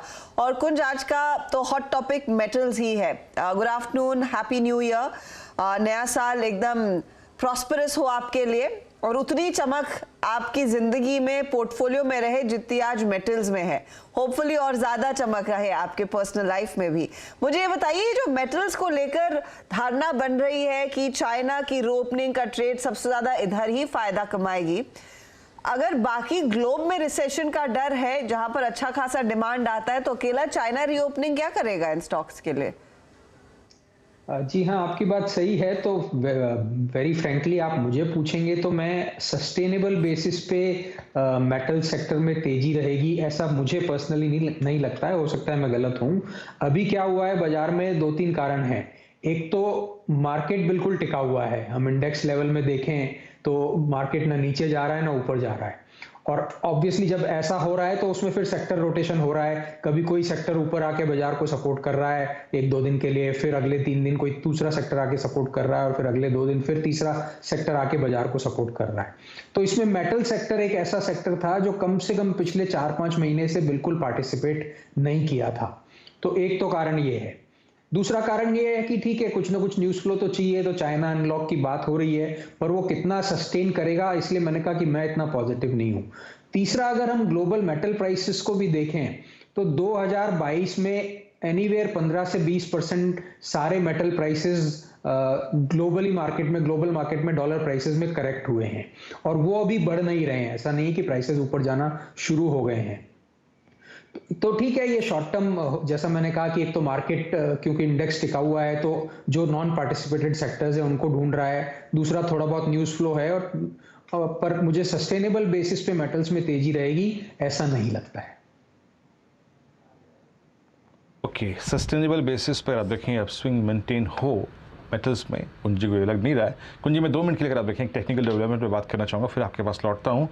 लुक एट रिलायंस आपकी स्क्रीन पे 2571। याद रखिएगा इस चैनल का स्वामित्व प्रबंधन रिलायंस इंडस्ट्रीज होल्ड करते हैं, बट मैं सिर्फ यहाँ पे कुछ टेक्निकल मैटर्स जो है वो स्क्रीन पर रख रहा हूँ। इट्स एट 2571 आज सुबह कविता जी से भी डिस्कशन हो रहा था और अभी भी कर रहा हूँ फिर यहाँ पे, और एग्जैक्टली निफ्टी और रिलायंस की प्लेसमेंट एक साथ है. We are heading towards 20-day exponential moving average on Nifty, और same is the case with Reliance. Reliance का 20-day में प्लेस्ड है करीब करीब यहाँ से 6 रुपये ऊपर 2576 के जोन में. प्लीज़ एक बार स्क्रीन पर पैरेलली 2580 की और 2600 की कॉल्स रखिएगा कुछ देर में स्क्रीन पे, उसको रीड करने की कोशिश करेंगे. I think metals along with Reliance, I think अगर ये कॉम्बिनेशन ठीक ठाक रहे तो अच्छा काम कर जाएगा, क्योंकि मैं रिलायंस में देख रहा हूँ जिस प्रकार की पुट राइटिंग्स विजिबल हैं वो आई थिंक एक मोमेंटम जनरेट कर रहे हैं. प्लीज़ रखिएगा ये कॉल. ओपन इंटरेस्ट लगभग 25% बढ़ा, इट्स 4.62 लाख. ये है 2580 की 4.62 लाख एडिशन हुआ है. और अब एक बार 2600 की कॉल रखिएगा, 2600 की कॉल. वहाँ पे क्या हो रहा है, ये रही करीब करीब आप देखें 29,73,000 का आउटस्टैंडिंग वाई, जो कि करीब 7.5% बढ़ा है. और बात करते करते एग्जैक्टली बात करते करते ये लीजिए आपका स्पॉट में ऑलमोस्ट 20-day में स्ट्राइक होता हुआ. एक बार राजेश सतपुते जी हल्का सा अगर आप देखें अपना पर्सपेक्टिव रिलायंस के इस बिहेवियर पे शेयर कीजिएगा. वीरेंद्र जी, मेरे हिसाब से रिलायंस का स्ट्रक्चर बेहद पॉजिटिव है, और अगर आप इसमें देखें तो करीबन ये अपने 200 DMA के ऊपर ट्रेड कर रहा है. बट नॉट ओनली दैट, ये 100 DMA के ऊपर यहाँ पे ट्रेड करना शुरू किया है, और ये चैलेंज कर रहा है 2600 के लेवल पे, जहाँ पे 10-20 DMA आता है. तो मेरे हिसाब से ओवरऑल अगर आप स्ट्रक्चर देखें, स्ट्रक्चर पॉजिटिव, तो हम यहाँ पे लॉन्ग साइड का ही ट्रेड करेंगे. रिलायंस, अगर आपने जो बात बिल्कुल सही की, 2580 का जो कॉल ऑप्शन है जहाँ पे 36% ओपन इंटरेस्ट का गेन है, मुझे लगता है एट द मनी अगर हम यहाँ पे काम करेंगे तो 2580 का कॉल ऑप्शन जो 55 पे है, इसे हम लेके जाएंगे. 40 का स्टॉप लॉस होगा, और अगर आप इसे रखेंगे तो इसका टारगेट बनता है करीबन 80-85 तक का जा मूव मुझे लगता है इसमें आएगा. सो इवेंचुअली मुझे लगता है रिलायंस जो है ये 2600 को लांग के करीबन 2650-2660 तक का टारगेट पोजिशनली अनफोल्ड कर रहा है. तो यहाँ पे स्ट्रक्चर जो है वो पॉजिटिव है. बिल्कुल आपकी स्क्रीन पे रिलायंस का टिक था. इस चैनल का स्वामित्व प्रबंधन रिलायंस इंडस्ट्रीज होल्ड करते हैं, इसलिए मैं फिर कहूँगा मैं सिर्फ टेक्निकल पर्सपेक्टिव पे और डेटा पे बात कर रहा था. यहाँ पे सिर्फ कोई भी कॉल लेने से पहले अपने वित्त सलाहकार की राय ज़रूर लें. कुंज जी, आपसे अगर आप देखें इस वक्त फंडामेंटल नोट पर बातचीत हो रही है. आज सुबह हमारे साथ बाजार के एक बहुत जाने माने टेक्निकल एनालिस्ट थे, हम उनसे बात कर रहे थे. उन्होंने एक बड़ी अच्छी बात कही, और जो कि मैं यहाँ रखना चाहूँगा मंच पे, कि थोड़ा डाउन साइड खुल सकता है, रिवॉर्ड एक्सपेक्टेशन थोड़ी सी कम रखें. स्पेशली इमर्जिंग मार्केट्स में भी कुछ अगर आप देखें इंडिसेस जो हैं वो हमारे साथ हमारे से अच्छे ज़्यादा प्लेस्ड हैं, क्योंकि हमने CY22 के सेकेंड हाफ में post I think beginning of war बहुत स्ट्रॉन्ग मूव ऑलरेडी दे चुका है. सो शायद 2023 में आपको अपनी एक्सपेक्टेशंस कम रखनी चाहिए, आपको डिप्स को बाय करना चाहिए. और उन्होंने एक चीज़ और बात कही कि बहुत स्ट्रॉन्ग इंटरेस्ट रेट एनवायरनमेंट में शायद इक्विटी से एक्सपेक्टेशन भी कम रखनी चाहिए. तो मोटा मोटी ऐसे एनवायरनमेंट में आप क्या ऐड करना डिप में ज़्यादा अच्छा समझेंगे, अगर आता है तो? जी, तो मैं बताता हूँ क्या ऐड करना चाहिए, पर उसके पहले एक दो चीज़ें मैं और जोड़ दूं. जो आपने कहा लार्जली सही कहा है उसी में, कि हम अभी आज 2 जनवरी 2023 पे जब नया साल शुरू कर रहे हैं, तो एक चीज़ तो ये है कि हम कोई बाजार को लो पे शुरू नहीं कर रहे हैं, हम almost close to life high पे हम नया साल शुरू कर रहे हैं. पहली बात. दूसरी बात, 14 महीने से इंडेक्स ठीक है बीच में ऊपर गया नीचे गया, बट 14 महीने पुराना लेवल है. तो उस हिसाब से बाजार कोई बहुत नीचे नहीं है कि यहाँ से हमको बहुत ज़्यादा तेजी की उम्मीद करनी चाहिए. तेजी जब आएगी जब हम एक तो जो कुछ मैक्रो फैक्टर्स हैं जो सपोर्ट नहीं कर रहे हैं, तो ऑफ कोर्स किसी भी समय पे हर एक मैक्रो पॉजिटिव और कुछ मैक्रो पॉजिटिव और कुछ मैक्रो नेगेटिव रहते हैं. तो अभी जो इंडिया के कॉन्टेक्स्ट में पॉजिटिव मैक्रो हैं उसमें क्लियरली GST कलेक्शन है, टैक्स कलेक्शन है, ग्लोबल क्रूड प्राइसेस नीचे आ गए हैं, वो बहुत बड़ा सपोर्ट है. और global commodity prices specially metal prices भी पिछले एक साल में 15-20% नीचे आए हैं, वो भी सपोर्ट है. जो नेगेटिव है वो बहुत बड़ा एक तो डिमांड का इशू है जो अभी है. इनफैक्ट हमने जो दिसंबर के ऑटोमोबाइल सेल्स नंबर्स आए हैं उसमें भी फिर से डिमांड को फिसलते हुए देखा है. हालांकि हम थोड़ा सा लंबा ट्रेंड लेंगे और जिस हिसाब से अभी भी बाजार में उम्मीद है तो रिकवरी वापस आनी चाहिए. तो ये एक है जो एक हम नेगेटिव उस पर शुरू कर रहे हैं. अब अगर हम बाजार में आगे चलें कि 2023 में ठीक है बाजार जैसा भी रहेगा पॉजिटिव नेगेटिव, बट एक उम्मीद लें कि थोड़ा सा अगर स्टेबल रहता है या करेक्ट होता है तो क्या खरीदें। तो मुझे लगता है जहां पे अभी भी डिमांड की टॉप लाइन ग्रोथ आने की उम्मीद है और उसमें एक सेक्टर है कैपिटल गुड सेक्टर। तो जिस हिसाब से थोड़ा मार्केट चेक अगर हम करते हैं, कंपनीज के नंबर्स को डीप में एनालाइज करने की कोशिश करते हैं या उनके मैनेजमेंट के कॉल्स को रिविजिट करते हैं, तो मुझे लगता है दिसंबर क्वार्टर और मार्च क्वार्टर में कैपिटल गुड्स में टॉप लाइन ग्रोथ होएगी।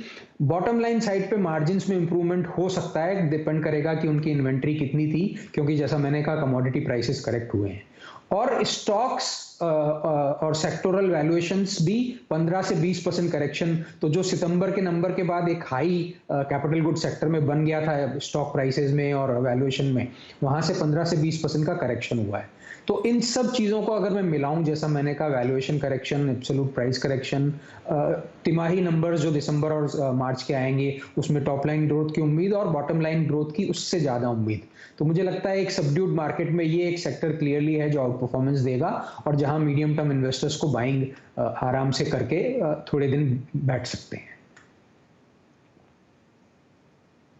अच्छा, एक और बात कुंजी, अब मोटे तौर पर आप देखें तो जब हमने बैंक्स को चलते हुए काफ़ी देख ही लिया, आईटी को आपने देखा एक मेगा डिप था पूरे CY22 में, बैंक्स चले, केमिकल्स चले, एफएमसीजी इंडेक्स ने अपना ऑल टाइम हाई लगा दिया। लेकिन मोटे तौर पे 2023 की अगर आप किसी थीम को देखें या फिर जो चीज़ मुझको बहुत प्रभावित करती है वो है run up towards I think budget and run up towards general elections. उसके लिए भी बाजार तैयार करेगा अपने आप को, उसके लिए भी बाजार अपने आप अगर आप देखें स्टॉक्स आइडेंटिफाई करके उनको चेज करना शुरू करेगा।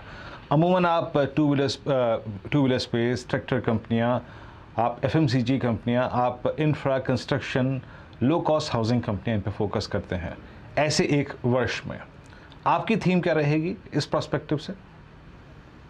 तो मुझे लगता है कि जैसा मैंने कहा कि एक तो कैपिटल गुड्स की पे मुझे पॉजिटिविटी लगती है और उसमें मैं ऐड करूं तो ऑटोमोबाइल में हालांकि अभी शॉर्ट टर्म में थोड़ा सा डिमांड का प्रेशर दिख रहा है, जैसा मैंने कहा कि दिसंबर के नंबर्स में भी थोड़ा सा प्रेशर दिखा है, बट अगेन क्योंकि स्टॉक प्राइसेस एब्सोल्यूट टर्म्स में और वैल्यूएशन करेक्शन हो गया है, ग्लोबल कमोडिटी प्राइसेस करेक्ट हुए हैं तो फिर से मार्जिन्स में इन कंपनीज को फायदा मिलेगा। ऑयल प्राइस ग्लोबली नीचे आ गया है और वो अगर सस्टेन्ड नीचे रहता है तो एक जो थोड़ा सा सेंटीमेंट होता है, हालांकि हिंदुस्तान में तो पिछले 3 महीने से बढ़ते ऑयल के साथ में रिटेल कंपनीज ने ऑयल के भाव बढ़ाए भी नहीं और अभी घटने के साथ इसीलिए घटाए भी नहीं, पर फिर भी अगर ऑयल मार्केटिंग कंपनीज ऑयल का, पेट्रोल और डीजल का भाव कम करती हैं तो वो एक सेंटिमेंटल पॉजिटिव होगा। तो ये जो सारे स्पेसेस आपने कहे, मुझे लगता है कैपिटल लूट के साथ में एक ऑटोमोबाइल सेक्टर दूसरा है जिसमें पॉजिटिविटी रह सकती है। एक मैं बहुत शॉर्ट में बोलूं कि कंज्यूमर ड्यूरेबल्स ने बहुत हाईली अंडर परफॉर्म किया है 2022 में, स्पेशली उसके सेकंड हाफ में, और उसका कारण है कि डिमांड नहीं है। पर अगर वहां डिमांड पिकअप हो जाती है किसी भी वजह से, कुछ गवर्नमेंट के पुश की वजह से, गवर्नमेंट का मान लो बजट में आता है कि डिस्पोजेबल इनकम सिटीजन्स के हाथ में ज़्यादा छोड़ दें, कुछ टैक्सेशन कम कर दें, कुछ और रूरल ओरिएंटेड स्कीम्स को पुश करें तो उससे लोगों के हाथ में पैसा आ जाए, तो उसकी डिमांड बढ़ जाएगी और फिर से वो एक सेक्टर है जो गिरते हुए कमोडिटी प्राइसेस का बेनिफिशियरी है। तो कंज्यूमर ड्यूरेबल्स एक तीसरा सेक्टर मेरे हिसाब से लगता है कि जहां पे मॉनिटरिंग की जानी चाहिए। क्योंकि आपने बजट और कुछ रियायतों की बात की, सरकारी कंपनियां वैसे भी जनवरी के महीने में रेडार पर रहती है इन द होप कि बजट में कुछ पॉजिटिव आएंगे सरकार की तरफ से भी। कुछ स्पेसिफिक सेक्टर्स हैं, फर्टिलाइजर कंपनियां, railway counters and the likes, और यहाँ पर एक अच्छी खासी रैली हमने देखी है पिछले साल। क्या वो रैली आगे और एक्सटेंड करेगी? क्या आपको उम्मीद है कि यहाँ पर और पैसा बनने के आसार हैं? बहुत मुश्किल है बोलना। अगर हम पिछले कई सालों के ट्रेंड में जाएं तो जो आपने बोला वो बिल्कुल सही है कि बजट के पहले एक अच्छी खासी रैली आती है और वो हर बार बिना कोई एक्सेप्शन ईयर के बजट के बाद फिजल हो जाती है। तो इसलिए बजट के बाद तो मुझे लगता है कि एक उम्मीद लेना बहुत मुश्किल है। Of course it will depend कि गवर्नमेंट बजट में वाकई में इस बार कोई ट्रेंड चेंजिंग पॉलिसी ले आती है क्या फर्टिलाइजर सेक्टर को या दूसरे सेक्टर्स को सपोर्ट करने के लिए। बट अगर वो नहीं होता है तो अभी 1 महीना और है जहां मुझे लगता है बाजार के साथ साथ थोड़ा इंटरेस्ट रह सकता है सेक्टर में, बट उसके बाद में कॉल लेना मुश्किल होगा। अभी ट्रेडिंग अपॉर्चुनिटी शायद रह सकती है ट्रेडर्स के लिए। Opportunity, but let's see post budget action रहता है या नहीं। लेकिन हाँ, याद रखिएगा एक और थीम है जिस पर मार्केट रिएक्ट करता हुआ दिखाई देगा, जो कैपेक्स सरकार प्लान करेगी इस आने वाले साल में और ऑफ कोर्स इलेक्शन तक, वो भी एक फ्यूल कर सकता है ओवरऑल PSUs की रैली को, स्पेशली रेल इंफ्रा वाली कंपनियां। कुंज, बहुत बहुत शुक्रिया हमारे लिए समय निकालने के लिए। Wish you all the very best sir for the next year. Thank you. Next नहीं, न्यू ईयर आदत होगी, नेक्स्ट ईयर एहसास ही नहीं हुआ कि 2023 शुरू हो चुका है। वीरू 18,200 के आसपास ही इनफैक्ट इस बीच निफ्टी चक्कर काटता हुआ दिखाई दे रहा है। निफ्टी बैंक 200.2 पर। जायजा लेंगे कि आखिरी 20 मिनट कैसे रहते हैं, लेकिन फिलहाल एक छोटा ब्रेक और फटाफट लौटेंगे। ब्रेक के बाद कमाई का अड्डा में आपका फिर से स्वागत है। और एक बार जरा आप निफ्टी बैंक को लेकर आइए, इट्स एट 43,189। तो यहाँ पर भी लोअर लेवल से एक पुल बैक आया थोड़ा सा, अगर आप देखें। लेकिन अगर आप अभी कुछ देर पहले जब बात कर रहे थे हर्षदौर में, करीब 43,100 पे था, नाउ इट्स 43 ऑलमोस्ट 183। अगर आप निफ्टी बैंक को देखें, दैट्स अप अबाउट 0.47%, करीब 0.47% ऊपर है। और निफ्टी अगर 0.48% है। लेकिन 2 से लेकर 3 बजे के बीच में अगर इन दोनों इंडस्ट्रीज़ की प्राइस परफॉर्मेंस में कुछ अंतर आया है तो वो है रिलायंस, जिसका मैं उल्लेख कर रहा था, and at 2575 is exactly at 20-day exponential moving average. एक इंडेक्स एनालिस्ट के लिए और आई थिंक इंडेक्स ट्रेडर के लिए ये कॉम्बिनेशन जो है वो बहुत महत्वपूर्ण होता है। क्यों? क्योंकि आफ्टर 21 दिसंबर, याद रखिएगा, रिलायंस ने आज 20-day मार्क को स्ट्राइक किया है। That's important. और जो दूसरा स्टॉक है ICICI बैंक, ऑल्दो चला, हालांकि बहुत अगर आप देखें नहीं चला, बट ICICI बैंक का चलना और 902 के जोन को स्ट्राइक करना, 902 पे क्या था, 903 पे क्या था, 904 पे क्या था, वो एग्जैक्टली 20-day में था। और अच्छी बात यह है कि ये स्टॉक हमारा रेस्ट लेके आ चुका है, ये ओवरबॉट ट्रैजेक्टरी में नहीं है, ये दिसंबर के लास्ट वीक में रेस्ट लेके आ चुका है, अपनी थकान दूर कर चुका है, जब ये अपना 100-day एक्सपोनेंशियल मूविंग एवरेज छू के आया था। डाउ फ्यूचर्स को देखेंगे एक बार, और साथ ही साथ अगर आप देखें सेटअप को, देखें ग्लोबल सेटअप को। देखिए, आज तो हम अकेले ट्रेड कर रहे हैं, लेकिन जब, जैसे कि हर्ष तक कह ही रही थी कार्यक्रम की शुरुआत में, जब जब ग्लोबल मार्केट्स फिर रीओपन होंगे तब आपको सही मायने में अगर आप देखें चीज़ें मालूम चलेंगी। अब एक काम करते हैं, चार्ट्स और डेटा के आधार पर ट्रेड्स पिक करना शुरू करते हैं फॉर टुमारो, मंगलवार के लिए। राजेश सतपुते जी, आप क्या पिक करेंगे कल के सेशन के लिए? वीरेंद्र जी, देखिए, नजर तो डेफिनेटली बैंकिंग स्टॉक्स पे है। मुझे लगता है एक्सिस बैंक, ICICI बैंक, इस पे जो बात की तो वो एक बढ़िया है।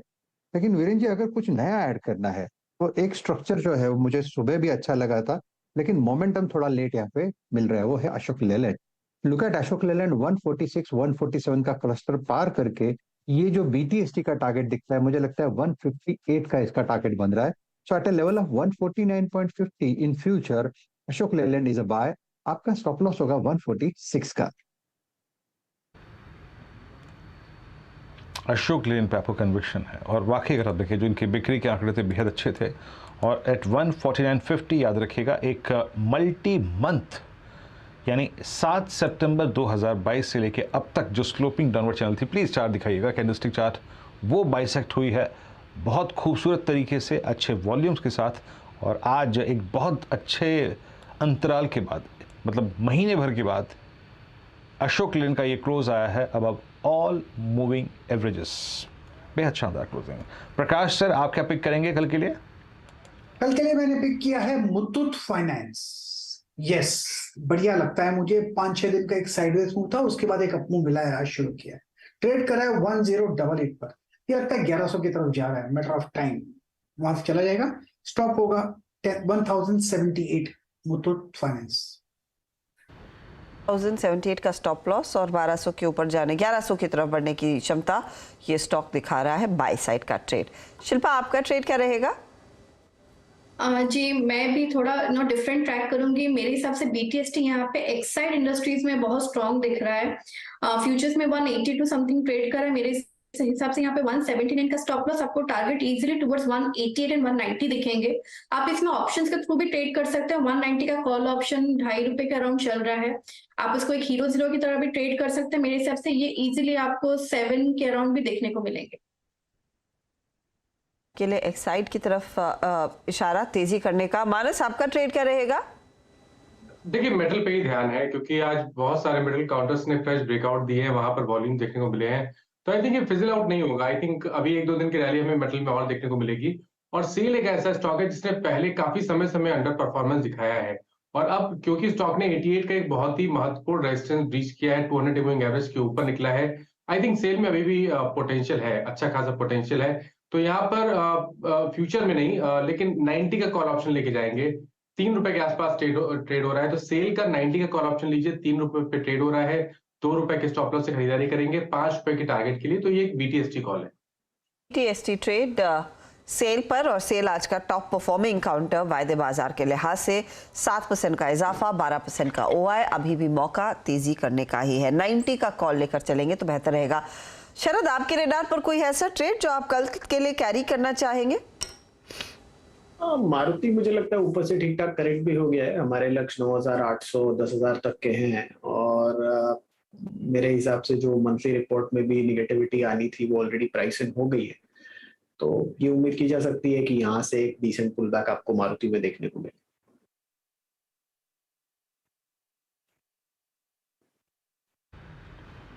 मारुति आपके स्क्रीन पर आप देखें 8406 पे ट्रेड करता हुआ और अच्छा मूव दिया है।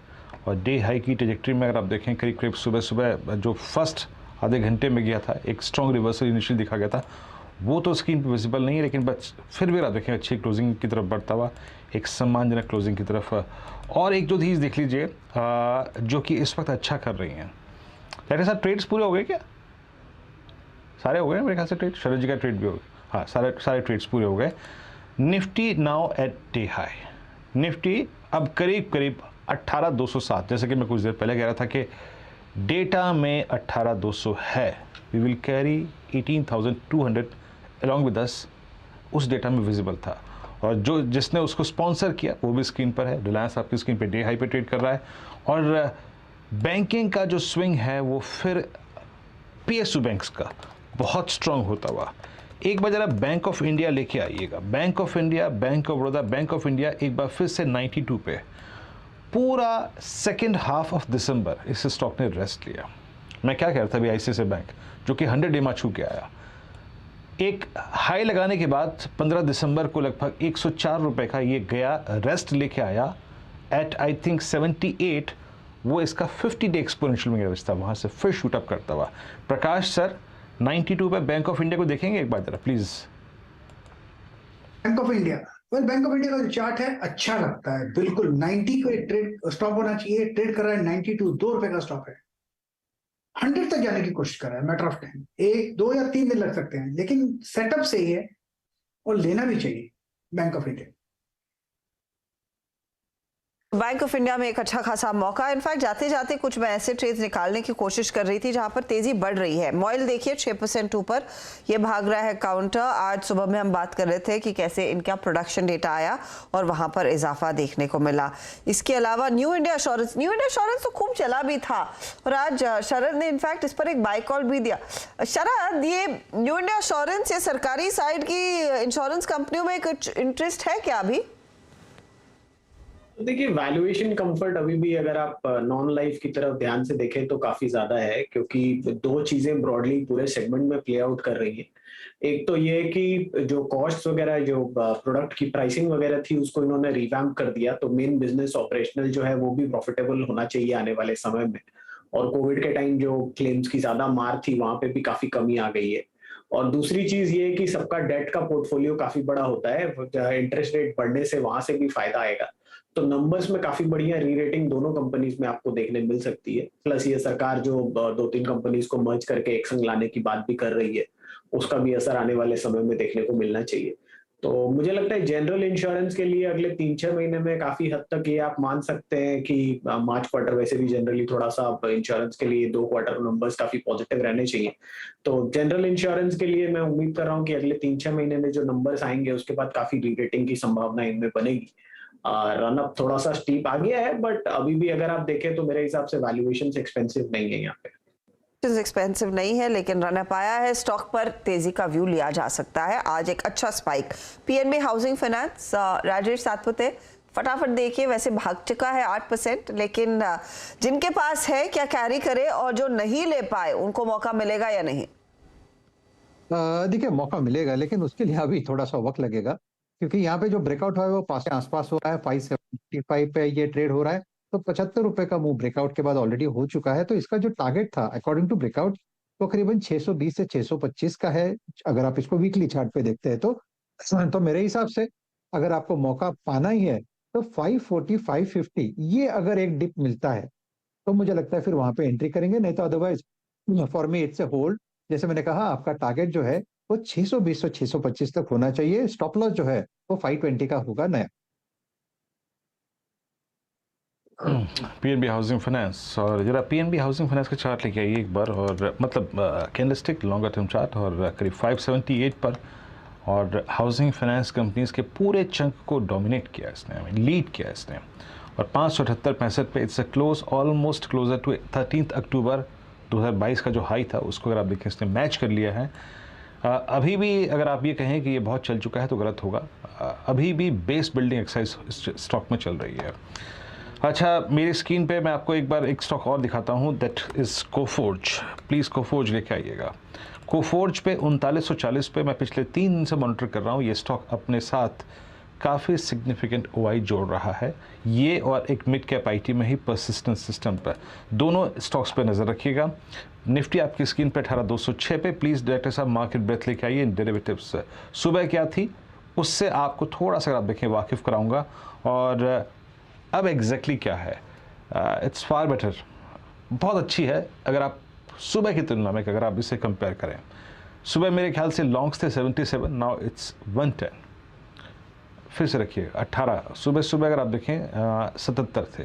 Cell, Hindustan copper, PFC, Tata steel, Rain industries सब में स्ट्रॉन्ग एडिशन है, और शॉर्ट कवरिंग यहाँ पे जीएमआर इंफ्रा पे, एयरपोर्ट्स पे, टाटा पावर पे, अभी ये शिल्पा जी का मेरे ख्याल से कॉल भी था, टाटा मोटर्स हिल्स नंबर्स के बाद एक मूव आया, आईएक्स और डेल्टा कॉर्प पे अगर देखें करीब 7% का इजाफा था, शॉर्ट कवरिंग यहाँ पे थी, स्ट्रेंथ थी यहाँ पे, और वीकनेस कहाँ थी, लगभग 61 तक सिमट के रह गई शॉर्टिंग और लॉन्ग अनवाइंडिंग की जो फिगर्स थी।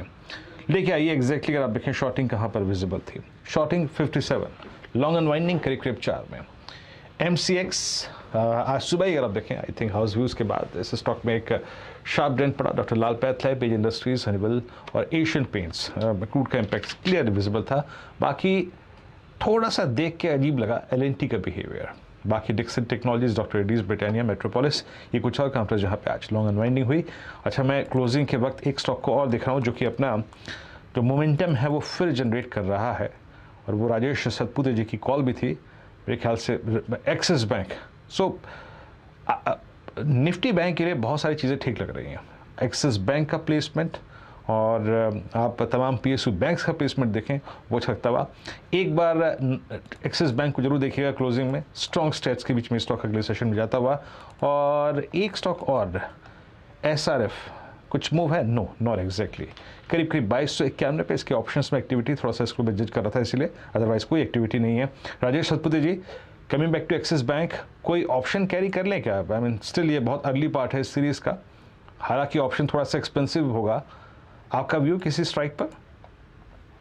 वीरेंद्र जी, मैं स्ट्राइक ही लगा रहा हूँ यहाँ पे। देखिए 950 का कॉल ऑप्शन करीबन 18 रुपए पे है, तो ये भी हम इसे भी ट्रेड कर सकते हैं। मुझे लगता है फिलहाल तो स्ट्रेटेजी ये होनी चाहिए कि हम ATM पे काम करें, और जैसे मैंने कहा मेरा टारगेट इसका कम से कम 970 975 का है, 950 मैंने क्लोजिंग तक का एक स्विंग पकड़ा था, तो एक अच्छा स्विंग मिला 7-8 रुपए का।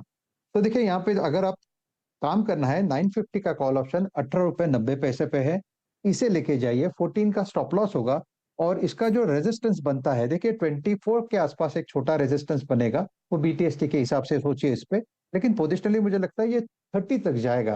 तो एक्सिस बैंक ओवरऑल इसमें स्ट्रेंथ है, तो स्ट्रेंथ को कैरी करे 950 के कॉल के साथ, तो इट्स अ बाय।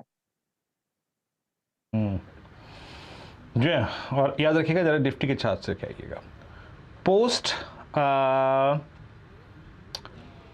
21 दिसंबर, 21 दिसंबर के बाद हम सबसे क्लोजेस्ट ट्रेजेक्ट्री में 20 डे मार्क के बंद हो रहे हैं। जब पहली बार कोविड फेयर्स आए, हम सिंक हुए, हमने थोड़ा 20, 10, 50 इवन हम 100 तोड़ के गए एक दिन, लेकिन पोस्ट 21 दिसंबर फर्स्ट टाइम हमारा इतना नियरेस्ट क्लोज हो रहा है। और आज का इंट्राडे हाई क्या है? 18,210। प्लीज़ सुबह के मॉर्निंग की आवाज़ के अगर आप देखें, जो सुबह हर्षदा और मैं डिस्कस कर रहे थे, 50 डेमा पार हुआ, 18910 डेमा पार हुआ और उसके बाद एग्जैक्टली 210 यही हाई है। और याद रखिएगा कल की क्लोज के मुताबिक, यानी शुक्रवार की क्लोज के मुताबिक 20 डेमा प्लेस था 261 पे, वो अब 261 पे नहीं है, अब वो 246 पे है। So it's a closest close to 20 day exponential market. Setup अच्छा है और हमें योगदान चाहिए था किससे? एक बड़े स्ट्रॉन्ग इंडेक्स से। मेटल्स ने काम कर दिया और हर्षदा बाकी काम कर दिया रिलायंस ने। अगेन याद रखिएगा इस चैनल का स्वामित्व प्रबंधन रिलायंस इंडस्ट्रीज होल्ड करते हैं, बट रिलायंस आज एक बहुत शानदार क्लोजिंग के तरफ बढ़ता हुआ।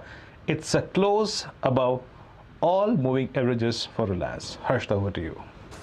और जी हाँ, वाकई में काफ़ी तगड़ा मूव देखने को मिला है आज। तो पहले दिन इस नए साल की पारी की शुरुआत बहुत ही स्ट्रॉन्ग फुटिंग पर 18,208 के आसपास इस समय इंडेक्स। आपने इनफैक्ट ज़्यादातर स्टॉक्स का जिक्र किया वीरू, लेकिन मेटल्स के साथ साथ आप देखिए कुछ specific auto counters. Tata Motors मिसाल के तौर पर आज करीब 2% ऊपर। M&M में हमने देखा थोड़ा सा एक्शन देखने को मिला। और आज ऑफ कोर्स अशोक लेलैंड को नहीं भूल सकते, क्योंकि अशोक लेलैंड का ही दिन था।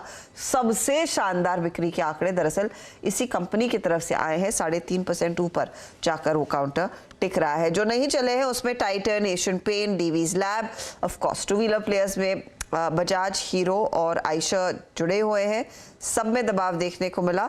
तो ये एक थोड़ी सी वीकर विकेट थी। और ओपनिंग पर राजेश सातपुते ने, आपको याद होगा, ब्रिटानिया शॉर्ट करवाया था। उसके साथ ही टाटा कंज्यूमर जैसे काउंटर्स भी नरम ही रहे हैं आज। तो ये फिलहाल मार्केट की चाल आपकी स्क्रीन पर। वॉल की तरफ बढ़ते हैं, जो आपको अंदाजा देगा कि किस तरह की क्लोज पे हम उतर रहे हैं। तो 18,213 के आसपास दरअसल आज दिन जाकर टिक रहा है। 100 पॉइंट के गेंस देखने को मिल रहे हैं निफ्टी में। निफ्टी बैंक आज का परफॉर्मर था, करीब 250 पॉइंट ऊपर। 300 पॉइंट बढ़ने के बाद आज करीब करेक्शन देखने को मिला, लेकिन नेशनल लेवल से एक अच्छी खासी रिकवरी देखी गई। निफ्टी आईटी ने भी भाग लिया है आज। 124 अंकों का इजाफा वहां पर देखने को मिला। और परसिस्टेंट जैसे ट्रेड्स पर आपने वो तेजी की राय सुनी भी है। लेकर आते हैं आपके लिए अब निफ्टी का मेटल इंडेक्स। और मेटल में टाटा स्टील, हिंडाल्को, इन सब का जलवा था। लेकिन मिड कैप साइड पर आप ध्यान देंगे तो नाल्को जैसे ट्रेड्स, जेएसएल जैसे ट्रेड्स, इन सब में अच्छी खासी तेजी देखने को मिली। इवन सो आज देखिएगा, मैं नाल्को कह रही थी, सॉरी, यहाँ पर सेल का भी स्टॉक, और सेल में सबसे ज्यादा तेजी देखने को मिली है। नाल्को आया, करीब 4% तक के गेंस इधर बनते हुए दिखाई दिए हैं। तो ये तेजी वाले काउंटर्स रहे। अब एडवांस डिक्लाइन रेशियो देखेंगे तो बढ़ने वाले शेयरों की संख्या कहीं ज्यादा है आज गिरने वालों की तुलना में। अक्रॉस द बोर्ड तेजी की पोजीशंस आज के दिन बनती हुई दिखाई दी है। जाते जाते LIC आपकी स्क्रीन पर लेकर आते हैं, न्यू इंडिया एश्योरेंस आपकी स्क्रीन पर लेकर आते हैं, PNB हाउसिंग आपकी स्क्रीन पर लेकर आते हैं, जहां पर हमने देखा है लास्ट आवर ऑफ ट्रेड में तेजी बनी। और नजारा टेक भी उसी श्रृंखला का हिस्सा है, जहां पर 6% से ज्यादा के गेंस बनते दिखाई दिए। आज डिटेल्स आएंगे, वो consultation paper in fact online gaming पर खुलता हुआ दिखाई देगा। तो नजारा टेक का एक स्टॉक जो आउट परफॉर्मर था, वो आज देखिए 5% ऊपर टिक रहा है। हीट मैप अब आपकी स्क्रीन पर आ जाएगा, आपको साफ दिखाई देगा कि कहां पर तेजी, कहां पर मंदी के सौदे बनते दिखाई दिए हैं। तो टाटा स्टील, हिंडाल्को ये आज के टॉप परफॉर्मर्स। रिलायंस इंडस्ट्रीज ने 2577 तक के लेवल्स दिखाए, तो वहां पर क्लोज आता दिखाई दे रहा है। बैंकों में आप गौर करिए, आईसीआईसीआई बैंक ने अच्छा खींचा है निफ्टी बैंक को, फिर एक्सिस का भी साथ मिला। इसके बाद आप ध्यान देंगे तो कुछ थोड़ी बहुत हरकत कोटक में आई, HDFC में आई। जो नहीं चला वो SBI था। SBI में हमने देखा है हल्की सी मुनाफा वसूली, हल्का सा दबाव देखने को मिला। तो ये थोड़ा सा सॉफ्टर टिक पर था, वरना तेजी की पोजीशन बाकी बैंकों में जरूर नजर आई है। ONGC के लिए एक अच्छा ट्रेडिंग सेशन। आज इन्फोसिस भागा है, इन्फोसिस का योगदान काफी स्ट्रॉन्ग रहा है दरअसल निफ्टी IT के प्रदर्शन में। वहीं TCS की तरफ से बहुत माइल्ड गेंस, विप्रो फ्लैट रहा, HCL टेक एकदम फ्लैट रहा, लेकिन इन्फोसिस चला और इन्फी के साथ वो छोटी मिड कैप IT कंपनियों में तेजी बनती दिखाई दी। इसीलिए हम एक पॉजिटिव नोट पर निफ्टी IT को भी बंद करते दिखाई दे रहे हैं। एशियन पेंट, यहां पर दबाव बनता हुआ 85 के आसपास कच्चा तेल, टाइटन में आज दबाव देखने को मिला है। डीवीज लैब के साथ साथ दूसरी फार्मा कंपनियों में भी, चाहे वो सन फार्मा जैसे काउंटर्स हो, चाहे डॉक्टर रेड्डीज हो, मुनाफा वसूली का दबाव बनता दिखाई दिया। लेकिन टू व्हीलर स्टॉक्स के लिए आज का दिन खराब था, खासतौर से हीरो मोटोकॉर्प, बजाज ऑटो और आपका आयशर। बिक्री के आंकड़े अच्छे नहीं रहे और उस लिहाज से हमने देखा हीरो और बजाज में ज्यादा दबाव। आयशर का परफॉर्मेंस भी इतना कुछ खास नहीं था, लेकिन हल्का पॉजिटिव टिक यहां पर आता दिखाई दिया है। आखिरी 6 सेकंड्स में 18,208, 18,210 के आसपास हम जाकर टिकते हुए दिखाई देंगे और ये है आज की क्लोजिंग बेल। 101 अंकों की बढ़त पर निफ्टी जाकर टिका है। निफ्टी बैंक 252 पॉइंट ऊपर। सीधा सौदा में मुकाबला नीरज और सुमित के बीच, उसका जायजा अब आपकी स्क्रीन पर। तो ये फिलहाल आपके लिए ट्रेड्स। एचजी इंफ्रा, बंधन, जोमैटो और इन्फोसिस सब में तेजी बनती दिखाई दी। ये सुमित के पोर्टफोलियो या फिर टीम का हिस्सा थे। नीरज ने मॉयल, वीएसटी टिलर्स, डीएलएफ और शॉपर स्टॉप पिक किया और इनमें भी काफ़ी तगड़ा एक्शन देखने को मिला। इनफैक्ट मॉयल देखिए 6% ऊपर आज के दिन। एनएमडीसी पर हमारी नज़र बाद में गई नहीं थी, लेकिन एनएमडीसी ने भी प्राइस हाइक किया था, लगभग 2.5% ऊपर वो काउंटर रहा है आज। अच्छा वॉल्यूम एक्शन देखने को मिला। Veero, all's well that ends well. 18,206 Nifty, पहला सत्र 2023 का मजबूत क्लोज। हाँ, बेहद खूबसूरत क्लोजिंग है। और हर्षदा अकेले थे हम लोग, ना कुछ आगे ना कुछ पीछे, ना कोई दाएं ना कोई बाएं, अकेले ये सफ़र तय करना था और बिना ग्लोबल मार्केट के अगर आप देखें किसी इंडिकेशंस के, ये अच्छा क्लोज है और कुछ हैवी वेट्स का अच्छा प्रदर्शन रहा। हाँ, मेटल्स भी अगर आप देखें बहुत स्ट्रॉन्ग मूव देखे गए। कल दिन होगा मंगलवार का और फिर संकेत, समीकरण और साथ ही साथ अगर आप देखें आंकड़े क्या कहते हैं, सब कुछ लेकर हर्षदा से आप मुलाकात करेंगे मॉर्निंग कॉल में। मैं भी हूँगा, नीरज जी भी होंगे, फिर होंगे सुबह, फिर होगी वो सुबह मुलाकात मंगलवार के दिन। तब तक के लिए नमस्कार।